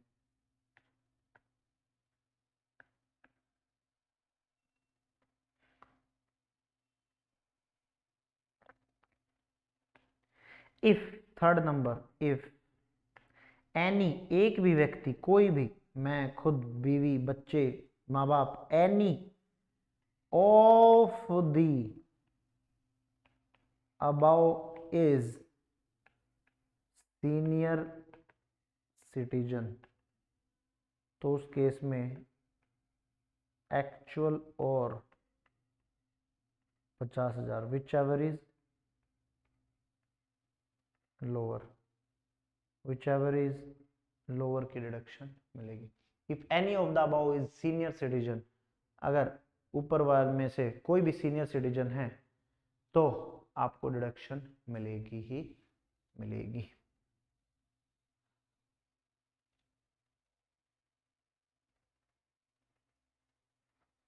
उतारो फटाफट, उतारो, उतारिए फटाफट।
चलिए फटाफट आइए।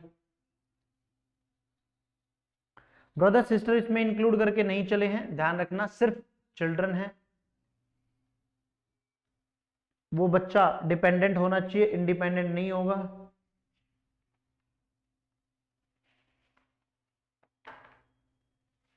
एक नोट लिख लो इसमें, अगर आपने एक साथ पेमेंट कर दी then deduction allowed on proportionate basis. हो सकता है आपने मेडिकल इंश्योरेंस 4 साल का एक बार ले लिया हो, तो आपने आज 1 लाख रुपए पे किया तो प्रोपोर्शनेटली 25,000 25,000 25,000 और 25,000 प्रोपोर्शनेटली हर साल उतना मिल जाएगा।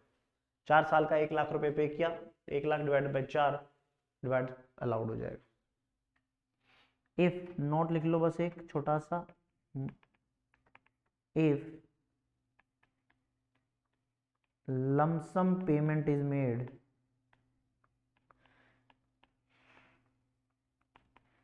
then deduction allowed on proportionate basis on apportioned over the period.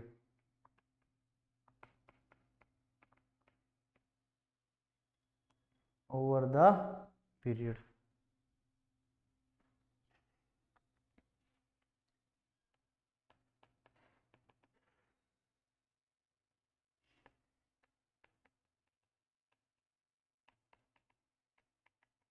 Maximum limit on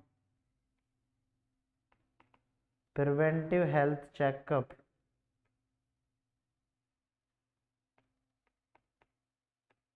is rupees 5,000 covered in overall limit। चलिए जी बोलिए,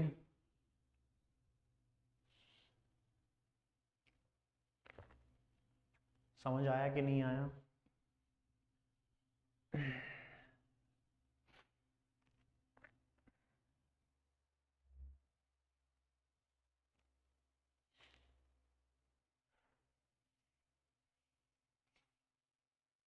एक दो एग्जाम्पल लिखेंगे फटाफट, देखिए एक दो एग्जाम्पल देखेंगे। मान लीजिए आप प्रिवेंटिव हेल्थ चेकअप में खर्च कर रहे हैं 8,500 रुपये, तो डिडक्शन कितनी मिलेगी? Please tell me. अगर आप प्रिवेंटिव हेल्थ चेकअप में खर्च कर रहे हैं 8,500 रुपये, तो डिडक्शन कितनी मिलेगी? फटाफट बताइए।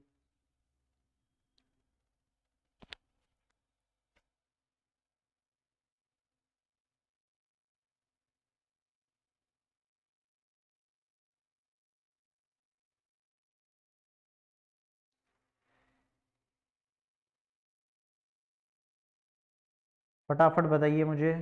सर ऑब्वियसली 5,000 तक की मिलेगी।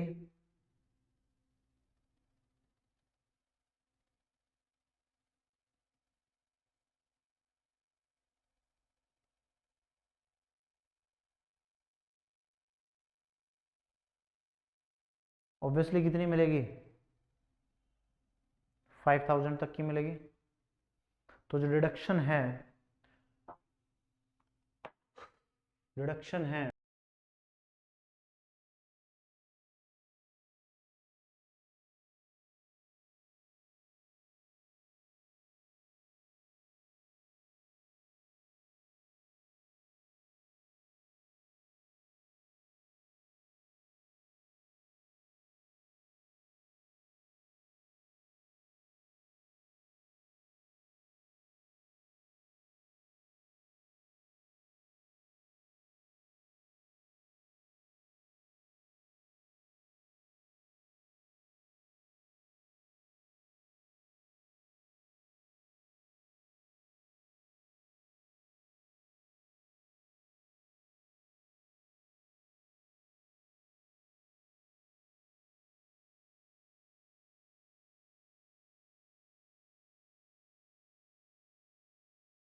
देखिए अब इसमें क्या है, इस वाले एग्जांपल में आप देखो कि सेल्फ के कितने अलाउड हुए।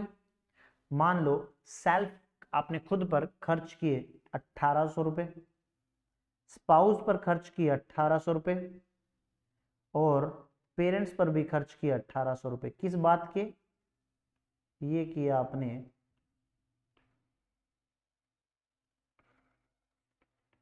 प्रिवेंटिव हेल्थ चेकअप के। तो डिडक्शन कितनी मिलेगी? तो डिडक्शन कितनी मिलेगी? 1800, 1800, 1800, टोटल डिडक्शन कितनी अलाउड होगी सर? 1800, 1800, 5400। मैक्सिमम डिडक्शन कितनी? 5,000। Is it cool? Cool sir. मान लीजिए आपने एग्जाम्पल के तौर पर, फटाफट लिख लो यार, देखो फटाफट लिखेंगे आप, छोटे छोटे एग्जाम्पल है, बहुत इजी एग्जाम्पल है। मेडिकल इंश्योरेंस करवाया, मेडिकल इंश्योरेंस करवाया आपने, खुद का करवाया, स्पाउस का करवाया, डिपेंडेंट चिल्ड्रन का करवाया। सेल्फ का करवाया आपने 20,000 रुपए, स्पाउस का करवाया आपने 15,000 का। इसलिए स्पाउस का 15,000 कम का करवाया, डिपेंडेंट चिल्ड्रन का करवाया आपने 10,000 रुपए का। तो मुझे एक बात बतलाओ, टोटल डिडक्शन कितनी मिलेगी? सर 25 तक इसके अलाउड थे, पूरे अलाउड हो जाएंगे। 15, 25 तक अलाउड थे, पूरे अलाउड, पूरे अलाउड। ऐसा करूं या 20 प्लस 15 प्लस 10, लेकिन 25 से ऊपर जा रहा है, मैक्सिमम डिडक्शन कितनी अलाउड होगी? 25,000। इससे ऊपर डिडक्शन नहीं जा सकती मेडिकल इंश्योरेंस के लिए। यस और नो? यस और नो? Yes sir. चलो एक और एग्जांपल देखो, एक और एग्जांपल देखिए। मेडिकल इंश्योरेंस करा दिया आपने 18,000 रुपए का। प्रिवेंटिव हेल्थ चेकअप है आपका 8,500 रुपए का।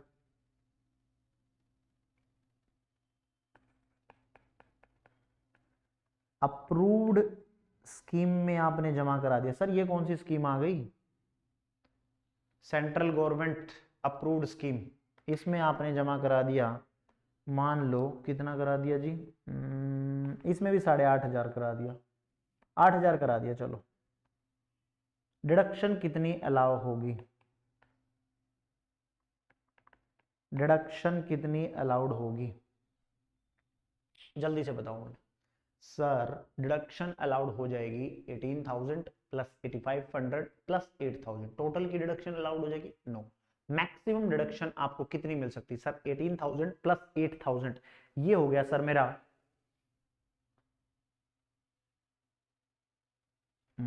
एक काम करो, मजा तब आएगा, आप इसको करो सिर्फ 3,000। अब बताओ सर 18,000 इसके फुल अलाउड हो जाएंगे, इसके 3,000 फुल अलाउड अलाउड, तो 18,000 प्लस 3,000 कितना हो गया सर? 21,000। 8,500 में से कितना मिलेगा sir? Only 5,000। That means 25,000। That means 25,000 will be the maximum deduction. कैसे? 18,000 प्लस 3,000 प्लस 4,000।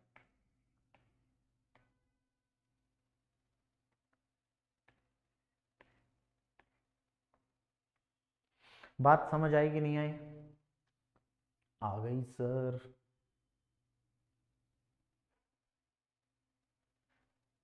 या फिर आप दूसरे तरीके से लेना चाहो तो दूसरे तरीके से ले लो। सर कैसे? 18,000 प्लस 5,000 प्लस 2,000, तो 5,000 प्रिवेंटिव हेल्थ चेकअप के, 18 इसके, 3 में से 2 इसको अलाउड हो गए। थोड़ा सा डिसअलाउ इसमें से कर दिया, थोड़ा सा डिसअलाउ इसमें से कर दिया। जो चाहे मर्जी ले लो, डिडक्शन आपको 25,000 रुपए तक की ही मिलेगी। समझ आ रहा है कि नहीं आ रहा है? मुझे तो बहुत मजा आ रहा है आप लोगों को पढ़ाने में यार। 80C clear, 80D clear, 80D की भी सारी सीरीज क्लियर करवाऊंगा आज। A to Z, A to Z। चलो एक एग्जांपल और देखें। सर करवा दो, हमारा क्या है, हम तो सर पढ़ने आए हैं, पढ़ेंगे और पास होएंगे।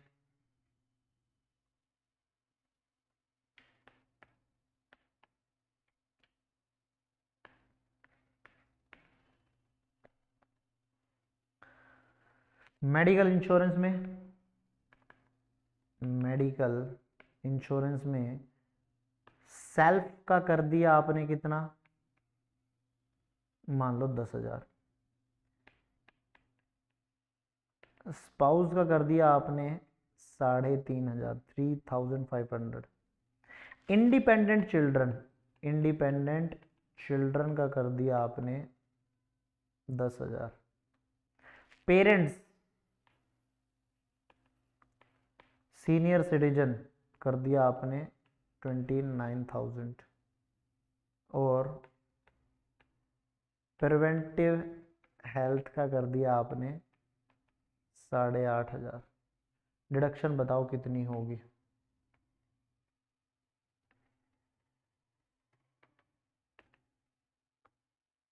ये लो छोटा कर देते हैं।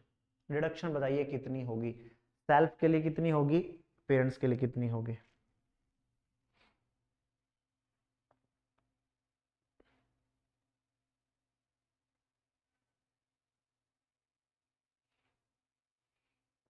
लास्ट है ये, इसी में सारा कुछ क्रक्स क्लियर हो जाएगा आपको। सर मैं बताऊं, बताओ पेरेंट्स के लिए कितनी होगी। सर पेरेंट्स के लिए तो पूरा का पूरा 29,000 अलाउड कर दो, क्योंकि सीनियर सिटीजन है तो 50,000 की लिमिट एप्लीकेबल है। सेल्फ के लिए कितना होगा, सेल्फ के लिए कितना हो जाएगा सर 10,000, इसको सेल्फ नहीं इसको अदर्स लिखो फिर। सर 10,000 खुद के, 3,500 बीबी के, 13,500 इंडिपेंडेंट चिल्ड्रन का शून्य, 13,500 प्लस 8500, 13,500 प्लस 8500, सर 22,000 अलाउड हो जाएगा। बोलिए सर 22,000 अलाउड हो जाएगा। इंडिपेंडेंट चिल्ड्रन का कुछ नहीं मिलेगा, पेरेंट्स का मैंने पूरा अलाउ कर दिया, क्योंकि पेरेंट्स क्या हैं, सीनियर सिटीजन, सीनियर सिटीजन। तो प्रिवेंटिव हेल्थ चेकअप के पूरे अलाउड कर दूं। नो सर, नो सर, कोई बच्चा मुझे बतलाएगा, कोई बच्चा मुझे बतलाएगा कि हमने यहाँ पर कुछ गलत किया कि सही किया। सर इसको लिख कर काटना, मैं फिर कह रहा हूँ लिख कर, मैंने हटाया नहीं है, मैंने लिखा हुआ है फिर काटा है। अब इसमें अदर्स के कितने अलाउड करूं सर, 10,000 इसके, 3,500 इसके, और प्रिवेंटिव हेल्थ चेकअप के 8,500 नहीं, सिर्फ और सिर्फ कितने 5,000, क्योंकि प्रिवेंटिव हेल्थ चेकअप पर तो सर मैक्सिमम लिमिट है 5,000 रुपए की। यस और नो, यस सर। तो 10 प्लस 5 15 और 3 18,500 अलाउड होगा। 18,500, 18,500 is the right answer.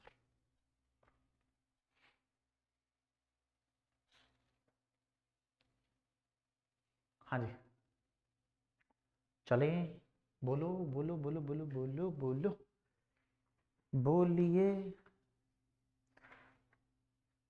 Sir चल सकते हैं। 80D हो गया, 80DD और 80DDB फटाफट उतारेंगे। 2 सेक्शन और करवाऊंगा, 80D की सीरीज कंप्लीट हो जाएगी आपकी। बुक से भी एक बार दिखा देते हैं आपको, आइए।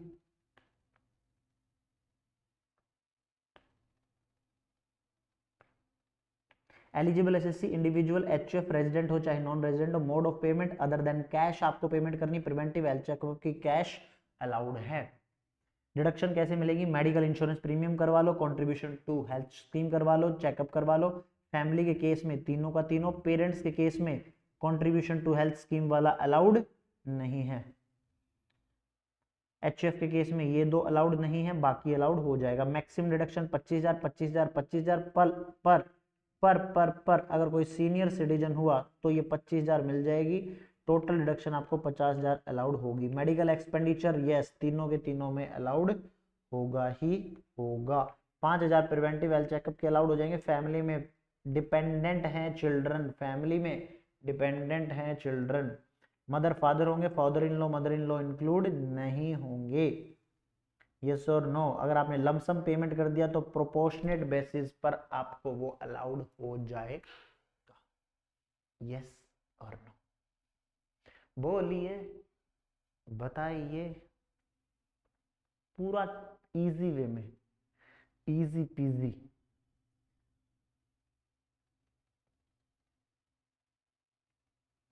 चले चलिए सर, आइए एक नोट्स बनाएंगे।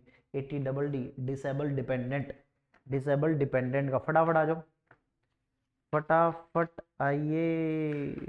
सेक्शन पेज नंबर है आपका 80DD 12.10, समरी बुक का 12.10 नंबर पेज पे 80DD डिडक्शन और for maintenance of medical treatment of dependent disabled. अभी तक आप क्या करवा रहे थे सर, अभी तक हम इंश्योरेंस वगैरह ले रहे थे 80D में, इंश्योरेंस ले लिया कोई बात नहीं, प्रिवेंटिव हेल्थ चेकअप पर खर्च कर लिया ठीक है कोई बात नहीं। अब आप क्या कर रहे हैं, डिसेबल डिपेंडेंट, आपके ऊपर कोई डिपेंडेंट है। 80D किसके लिए था सर, खुद के लिए था, बीवी बच्चों के लिए था। बच्चे कौन थे, डिपेंडेंट थे। आपने इंश्योरेंस लिया था, आपने क्या लिया था, इंश्योरेंस लिया था। लेकिन लेकिन लेकिन लेकिन जो आप 80D है वो मेंटेनेंस या मेडिकल ट्रीटमेंट डिसेबल डिपेंडेंट का, डिपेंडेंट जो अयोग्य हैं, डिपेंडेंट्स हैं उनके लिए 80D disable dependent. Section number याद करना कितना आसान है, DD disable dependent, DD।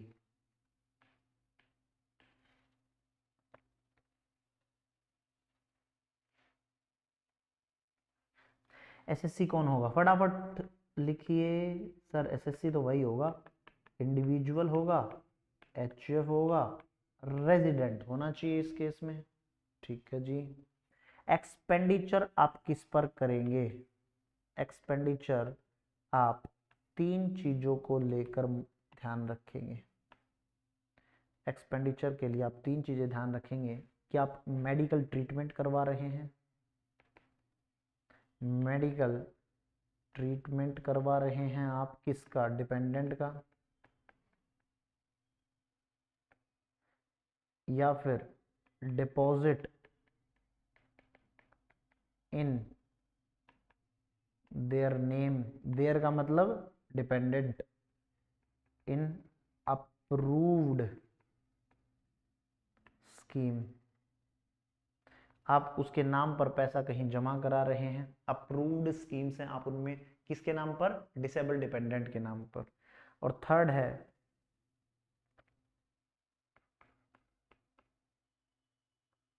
Deposit in a scheme where money is received on, आपने इज रिसीव्ड ऑन, पहला अटेनमेंट ऑफ 60 ईयर और second on the death of SSC।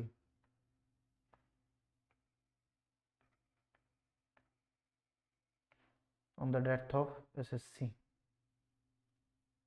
हाँ जी, डिसेबल डिपेंडेंट के केस में आप या तो जो डिपेंडेंट है आप पर, डिसेबल है वो बंदा, आप उसका मेडिकल ट्रीटमेंट करवा रहे हैं, या फिर उसके नाम पर अप्रूव्ड स्कीम में, गवर्नमेंट ने अप्रूव्ड स्कीम है कि जी ये अप्रूव्ड स्कीम गवर्नमेंट की, आप 80D में डिडक्शन क्लेम कर सकते हैं अगर आप इस स्कीम में पैसा जमा कराते हैं तो।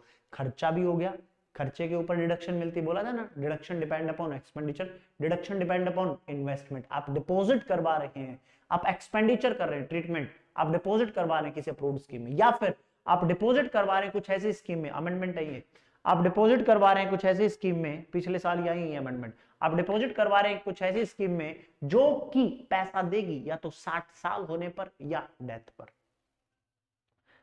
सारे ही केसेस में, तीनों ही केसेस में जो डिडक्शन अलाउड होगी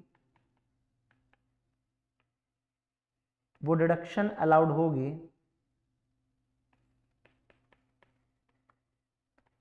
वो होगी आपको या तो 75,000 75,000 रुपए या 1,25,000 रुपए। सर दो अलग अलग क्यों, अगर यहां पर नॉन सीवियर,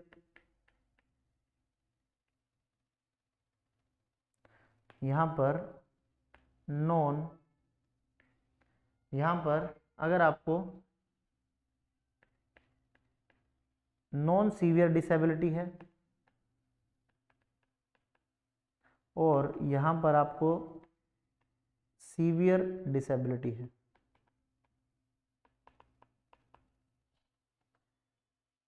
कितना खर्चा अलाउड होगा, 75,000।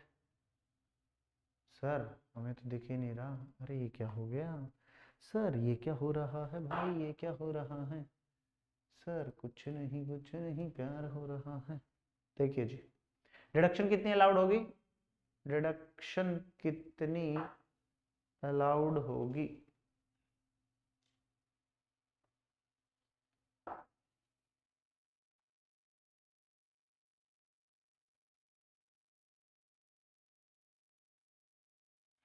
चलिए, डिडक्शन कितनी अलाउड होगी? 75,000 for non severe disability. Severe disability का मतलब जो ज्यादा बीमार है, ज्यादा बीमार है तो ज्यादा डिडक्शन, 1,25,000 रुपए, 1,25,000 रुपए।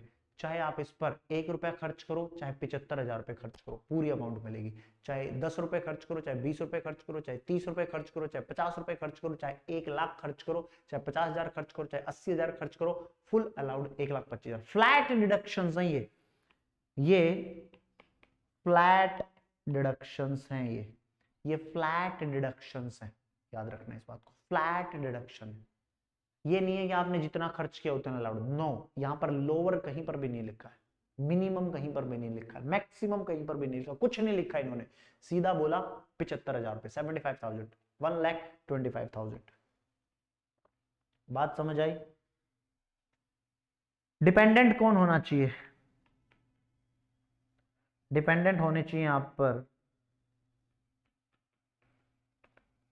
इंडिविजुअल के केस में स्पाउस,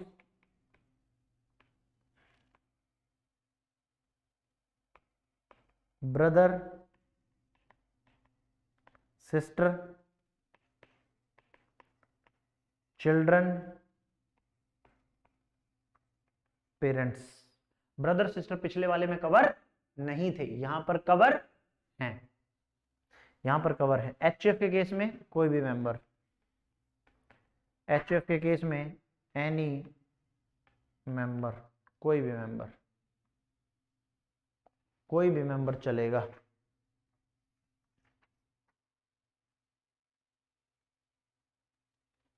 हर 5 साल में ये सर्टिफिकेट सर्टिफिकेट बनता है इसका, एक्चुअल में गवर्नमेंट से, गवर्नमेंट बताती है कि आपको सीवियर डिसेबिलिटी है कि नहीं है, गवर्नमेंट बताती है। हर 5 साल में ये सर्टिफिकेट रिन्यू होते हैं, हर 5 साल में। एक एग्जांपल लिखो, mister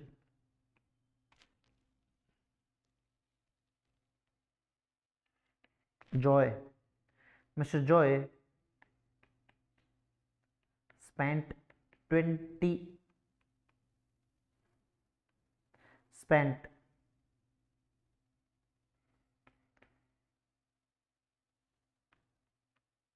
66,000 on medical treatment of dependent brother। तो डिडक्शन कितनी अलाउड होगी? 2 अलाउड होंगी, 75,000 और 75,000 और 1,25,000 नॉन सीवियर, सीवियर डिसेबिलिटी में। उतारो फटाफट। सर हम उतारे कहाँ से, ये तो दिखता ही नहीं है। कोई बात नहीं, कोई बात नहीं, कोई बात नहीं।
हाँ जी चले बोलिए। 80DDB छोटा सा सेक्शन है अगला, 80D की सीरीज आपकी कंप्लीट हो जाएगी। 80DDB 80DDB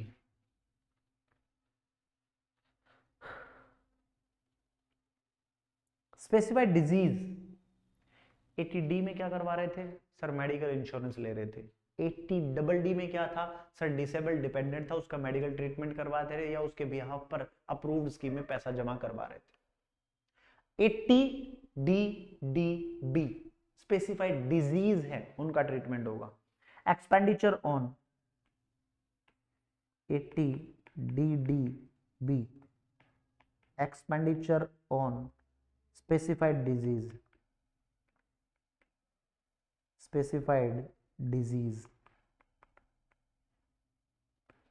expenditure on specified disease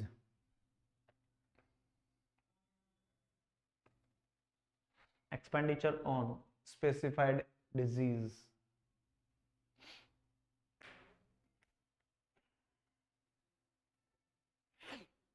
SSC कौन होगा सर, अब तक जो जो होते आए वही होंगे, मतलब या तो इंडिविजुअल होगा या एचयूएफ होगा, जो क्या होना चाहिए resident. Expenditure as per rule 11D याद करने की जरूरत नहीं, वो बता देगा स्पेसिफाइड डिजीज है कि नहीं है, अगर उसको क्लेम करवाना है तो। कहीं बोलो कि सर रूल डी में कल याद करवा दो, अरे पहले सिलेबस तो याद कर लो, बीमारियों के नाम याद करने से क्या फायदा। डिडक्शन अलाउड होगी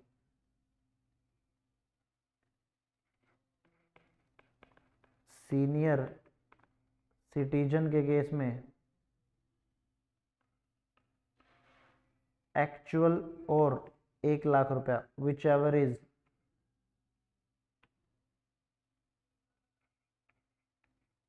lower whichever is lower।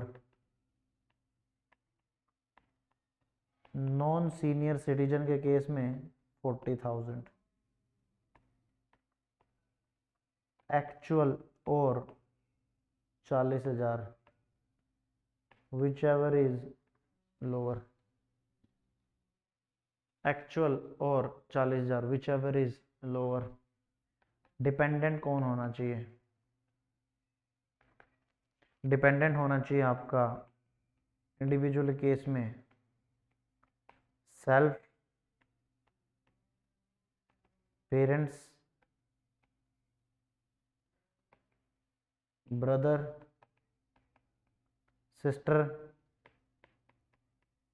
Spouse, children. और HUF के केस में एनी मेंबर ऑफ HUF। बोलिए जी। कंप्लीट हुआ आपका 80C और 80D, 2 सेक्शन कंप्लीट हुए। 80C में भी 3 सेक्शन थे, 80C, 80CCC, 80CCD, और 80D में भी 3 सेक्शन है, 80D, 80DD, 80DDB। मजा आया, मजा आया सर। और एक खास बात और, क्रक्स लिखवा देता हूं, क्रक्स लिखना बहुत जरूरी है भाई साहब, वरना कंफ्यूज हो जाओगे। डिपेंडेंट किस में था, इंडिपेंडेंट किस में था, बच्चे किस में इंडिपेंडेंट थे, किस में नहीं थे। तो 80D में बच्चे डिपेंडेंट होने चाहिए, तीनों सेक्शंस में। नोट, जो हिंदी में लिखना चाहे वो हिंदी में लिखेंगे, जो इंग्लिश में लिखना चाहे वो इंग्लिश में लिखेंगे, जो तमिल, तेलुगु, कन्नड़, मलयालम रिस्पेक्टिव लैंग्वेज में लिखना चाहे वो उसमें लिखेंगे। ठीक है जी। तो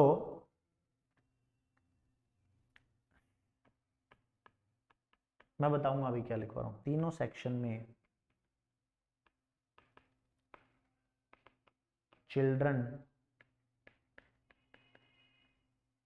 डिपेंडेंट हैं, इसके अलावा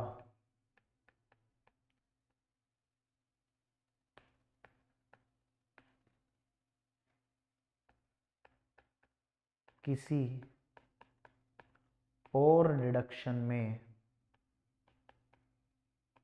चिल्ड्रन डिपेंडेंट नहीं है।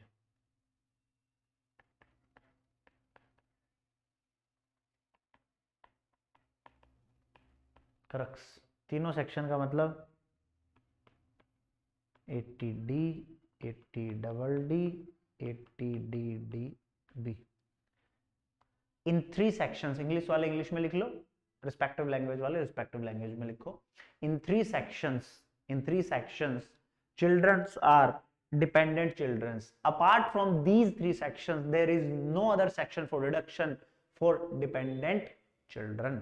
मतलब बाकी में बच्चा चाहे डिपेंडेंट हो चाहे इंडिपेंडेंट हो चाहे कुछ भी हो, लेकिन इन 3 सेक्शन में बच्चा, चिल्ड्रन, औलाद, चाइल्ड डिपेंडेंट होना जरूरी है। देख लो तीनों सेक्शन में, बाकी कहीं भी देख लो, मैंने कहीं भी डिपेंडेंट शब्द यूज नहीं किया। डिपेंडेंट शब्द का यूज ही डी में यूज हुआ, 80D में यूज हुआ, तीनों में 80D, डबल डी, DDB। हाँ जी बोलिए सर, क्या बोले? 80DD मेंटेनेंस करवा रहे हैं, मेडिकल ट्रीटमेंट करवा रहे हैं डिसेबल डिपेंडेंट का। इंडिविजुअल HF के केस में expenditure on medical treatment including nursing training rehabilitation, amount paid under approved scheme में, या फिर डिपॉजिट करवा रहे हैं जिसमें या तो आप 60 साल के हो गए या डेथ पर आपको पैसा मिल रहा है। डिडक्शन आपको या तो 75,000 मिलेगी, 75,000 या 1,25,000 सीवियर डिसेबिलिटी है। तो बात समझ आई कि नहीं आई? सीवियर डिसेबिलिटी का मतलब है जो पर्सन 80 और मोर डिसेबिलिटीज से है, मतलब 80% उसका शरीर डिसेबल हो चुका है, सीवियर डिसेबिलिटी कहते हैं। ठीक है, ठीक है जी। बुक सिर्फ इन्हीं लिए काम आती है, कुछ एक्स्ट्रा छोटा मोटा पॉइंट याद आ जाए। फॉर HF इंडिविजुअल के लिए spouse, children, brother, sister of individual. Disable dependent dies before SSC, amount deposited in scheme as per receipt in the previous year of receipt deemed as income, income मान ली जाएगी। 80DDB resident individual HF के लिए, expenditure खुद के लिए या dependent के लिए, मेंबर ऑफ HF के लिए, स्पेसिफाइड डिजीज है जो रूल 11DD में 40,000 और लोअर, ध्यान रखना जो 75,000 और 1,25,000 थे फ्लैट इसी सेक्शन में है। इसके आगे 40,000 एक्चुअल और 40,000 which ever is lower. Senior citizen के केस में 1 लाख रुपए विच एवर इज लोअर का है। अगर आपको कोई इंश्योरेंस का कंपनसेशन मिल रहा है तो वो आप डिडक्ट कर देंगे, वो आप माइनस करके चलेंगे, ऑब्वियसली बात। अगर इंश्योरेंस कंपनसेशन मिला तो इस खर्चे में से माइनस कर देंगे। यस और नो बोलिए। यस सर, मजा आया? हाँ सर, मजा आ रहा है ना? मुझे भी बहुत मजा आ रहा है यार, आप लोगों को पढ़ाने में खूब मजा आता है। चलिए, बहुत अच्छे जी, बहुत अच्छे जी, बहुत अच्छे जी।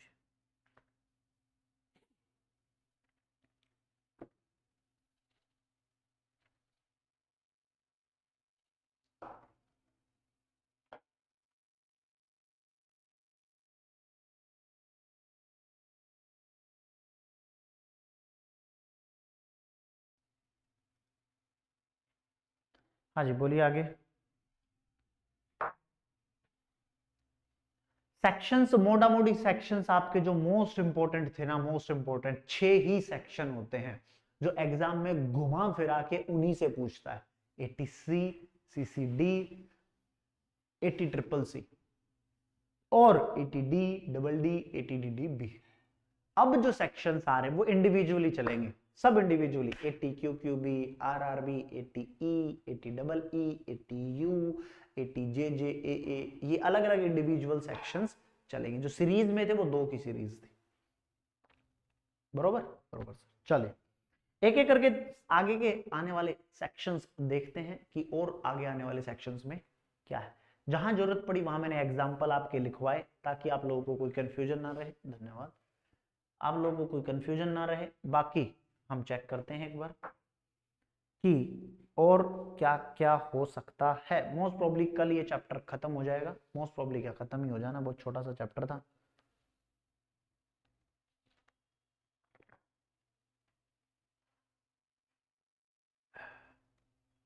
चले चलिए 2 सेक्शन खत्म करते हैं फिर आपके 80 क्यू क्यू बी और 80 R R B. 80 Q Q B,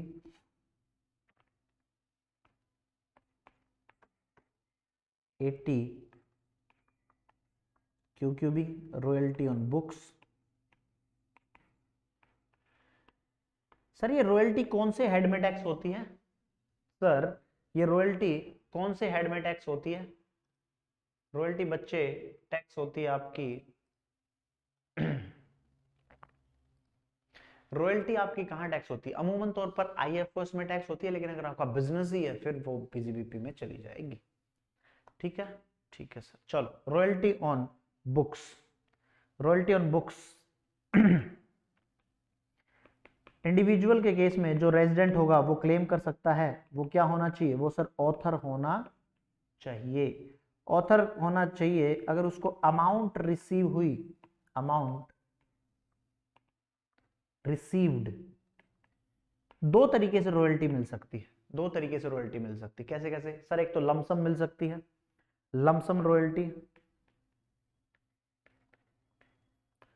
और एक other than other. Lump sum royalty के केस में आप लमसम डिडक्शन लेंगे, एक्चुअल और 3 lakh whichever is lower. Other के केस में आप 15% of value of book sold, 15% of value of book sold, आप इसकी डिडक्शन क्लेम कर सकते हैं। बस इतना ही सेक्शन था। 80 क्योंकि भी royalty on books, individual resident होना चाहिए, ऑथर, अमाउंट रिसीव्ड या तो लमसम मिलेगी तो इतना। अदर्स के केस में 50% of value of books sold. 80 Q Q B complete. 80 Q Q R छोटे छोटे सेक्शन है, टाइम वेस्ट मत करना, इतना ही जरूरी है जितना आपके लिए। 80 R R B, 80 R R B royalty on patents, royalty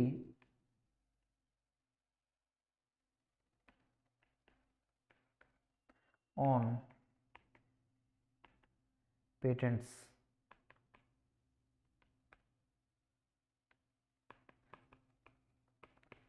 individual resident होना चाहिए पेटेंटी।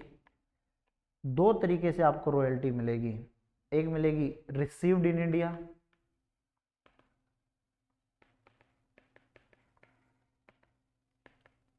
तो उस केस में एक्चुअल अमाउंट और 3 lakh whichever is lower होगा। Received outside India, outside India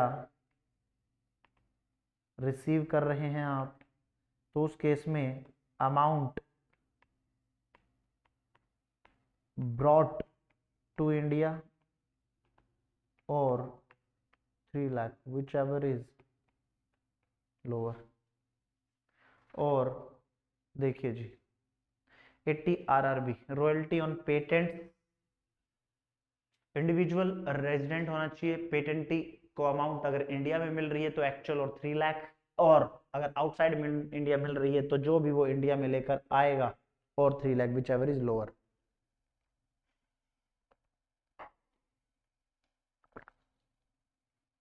which ever is lower की डिडक्शन क्लेम कर सकता है।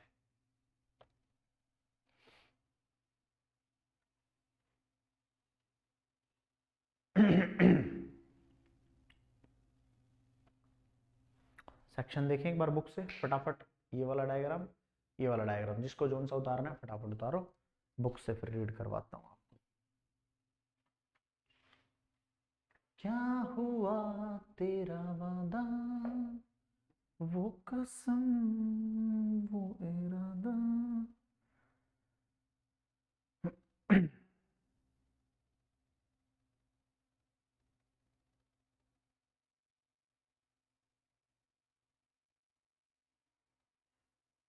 चलिए तो बुक्स पर आओ फटाफट एक बार, फटाफट आएंगे। 80 Q Q B, 80 R R B, कहाँ गया उसे ढूंढो। चलिए जी, जी जी बी क्यू क्यू बी कहाँ गया कहाँ गया। चलिए 80 आरआरबी, इसके बाद 80 Q Q B. 80 RRB patent वाला पहले है। रॉयल्टी ऑन पेटेंट्स, अगर आप रॉयल्टी ले रहे हैं पेटेंट्स पर, रेजिडेंट इंडिविजुअल होने चाहिए। आपको अमाउंट मिलेगी जो भी रॉयल्टी रिसीव हुई, और 3 lakh whichever is lower की डिडक्शन मिलेगी। रॉयल्टी ट्रांसफर ऑफ राइट्स और in the transfer of rights in the patent, आप पेटेंट के राइट ट्रांसफर कर रहे हैं इसलिए आपको रॉयल्टी मिल रही है। सर पेटेंट का मतलब, पेटेंट का मतलब यार आप कुछ ऐसी चीज जानते हैं जो, जैसे मान लो आपने कोई मेडिसिन बनाई, अभी कोरोना में कोविड आ गया, आपको पता था वैक्सीन कैसे बनेगी, आपने वो पेटेंट करा ली, इसके बदले में आपको रॉयल्टी मिलेगी। बहुत सिंपल सी बात है। पेटेंट का मतलब सिर्फ आपका ही राइट है कि आपके दिमाग की ये उपज है, आपके दिमाग में ये खोज की है, तो हम पहले ही उसको पेटेंट करवा लेते हैं। यस और नो? पहले ही हम उसको पेटेंट करवा लेते हैं। बोलिए, बात समझ आई कि नहीं आई? सर आ गई सर।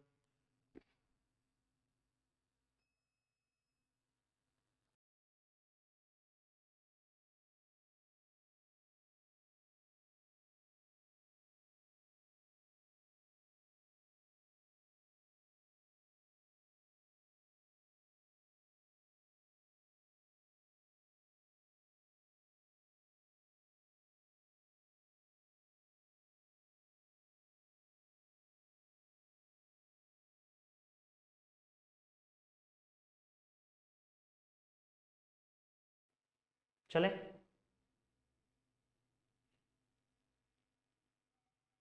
बोलिए। जी सर चल सकते हैं, आइए फटाफट, फटाफट आइए।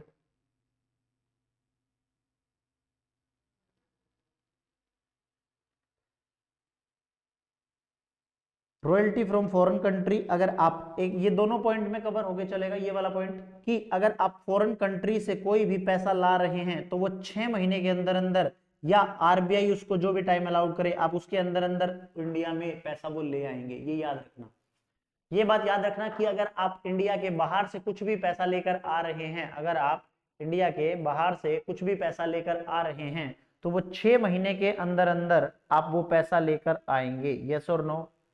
ये रॉयल्टी पर भी, पेटेंट की रॉयल्टी पर भी एप्लीकेबल है और दूसरे वाले पर भी एप्लीकेबल है।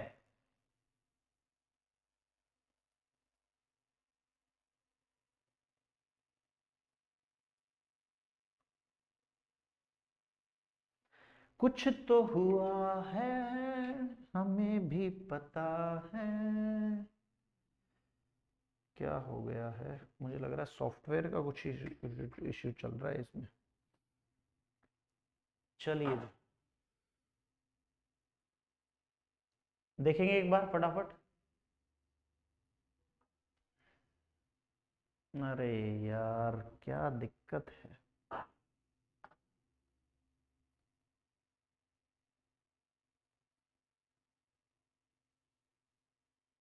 क्या हुआ तेरा वादा, वो कसम, वो इरादा, वो कहने वाले मुझको फरेबी, कौन फरेबी है ये बताओ, गम की खातिर। वीडियो कैप्चरिंग डिवाइस ही नहीं उठा रहा है भैया हमारा आईपैड, क्या हो गया?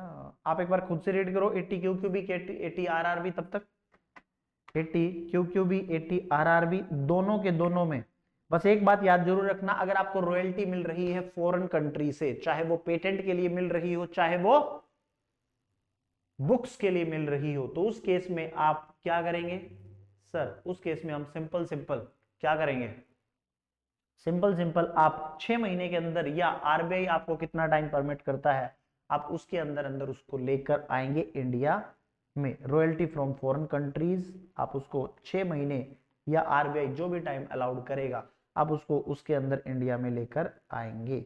अगर आपको बुक्स पर कोई रॉयल्टी मिल रही है तो उस केस में ऑथर और जॉइंट ऑथर रेजिडेंट इंडिविजुअल होना चाहिए। दूसरा, आपको जो भी रॉयल्टी रिसीव हुई या 15% ऑफ बुक एमआरपी सोल्ड या 3 lakh whichever is lower, मतलब परसेंटेज में मिली तो 15%, लमसम मिली तो 3 लाख। ठीक है। Royalty income from tax for schools, guides, commentaries, newspaper, journal, pamphlet not eligible for deduction. Most important, लगाओ इसको मोस्ट इंपॉर्टेंट, आप इसको इंपॉर्टेंट लगा कर चलेंगे। इंपॉर्टेंट नोट डाउन करो इसको फटाफट, इंपॉर्टेंट नोट डाउन करेंगे।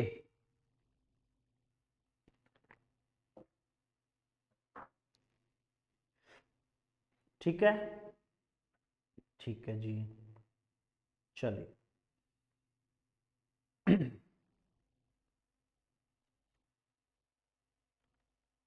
आगे चले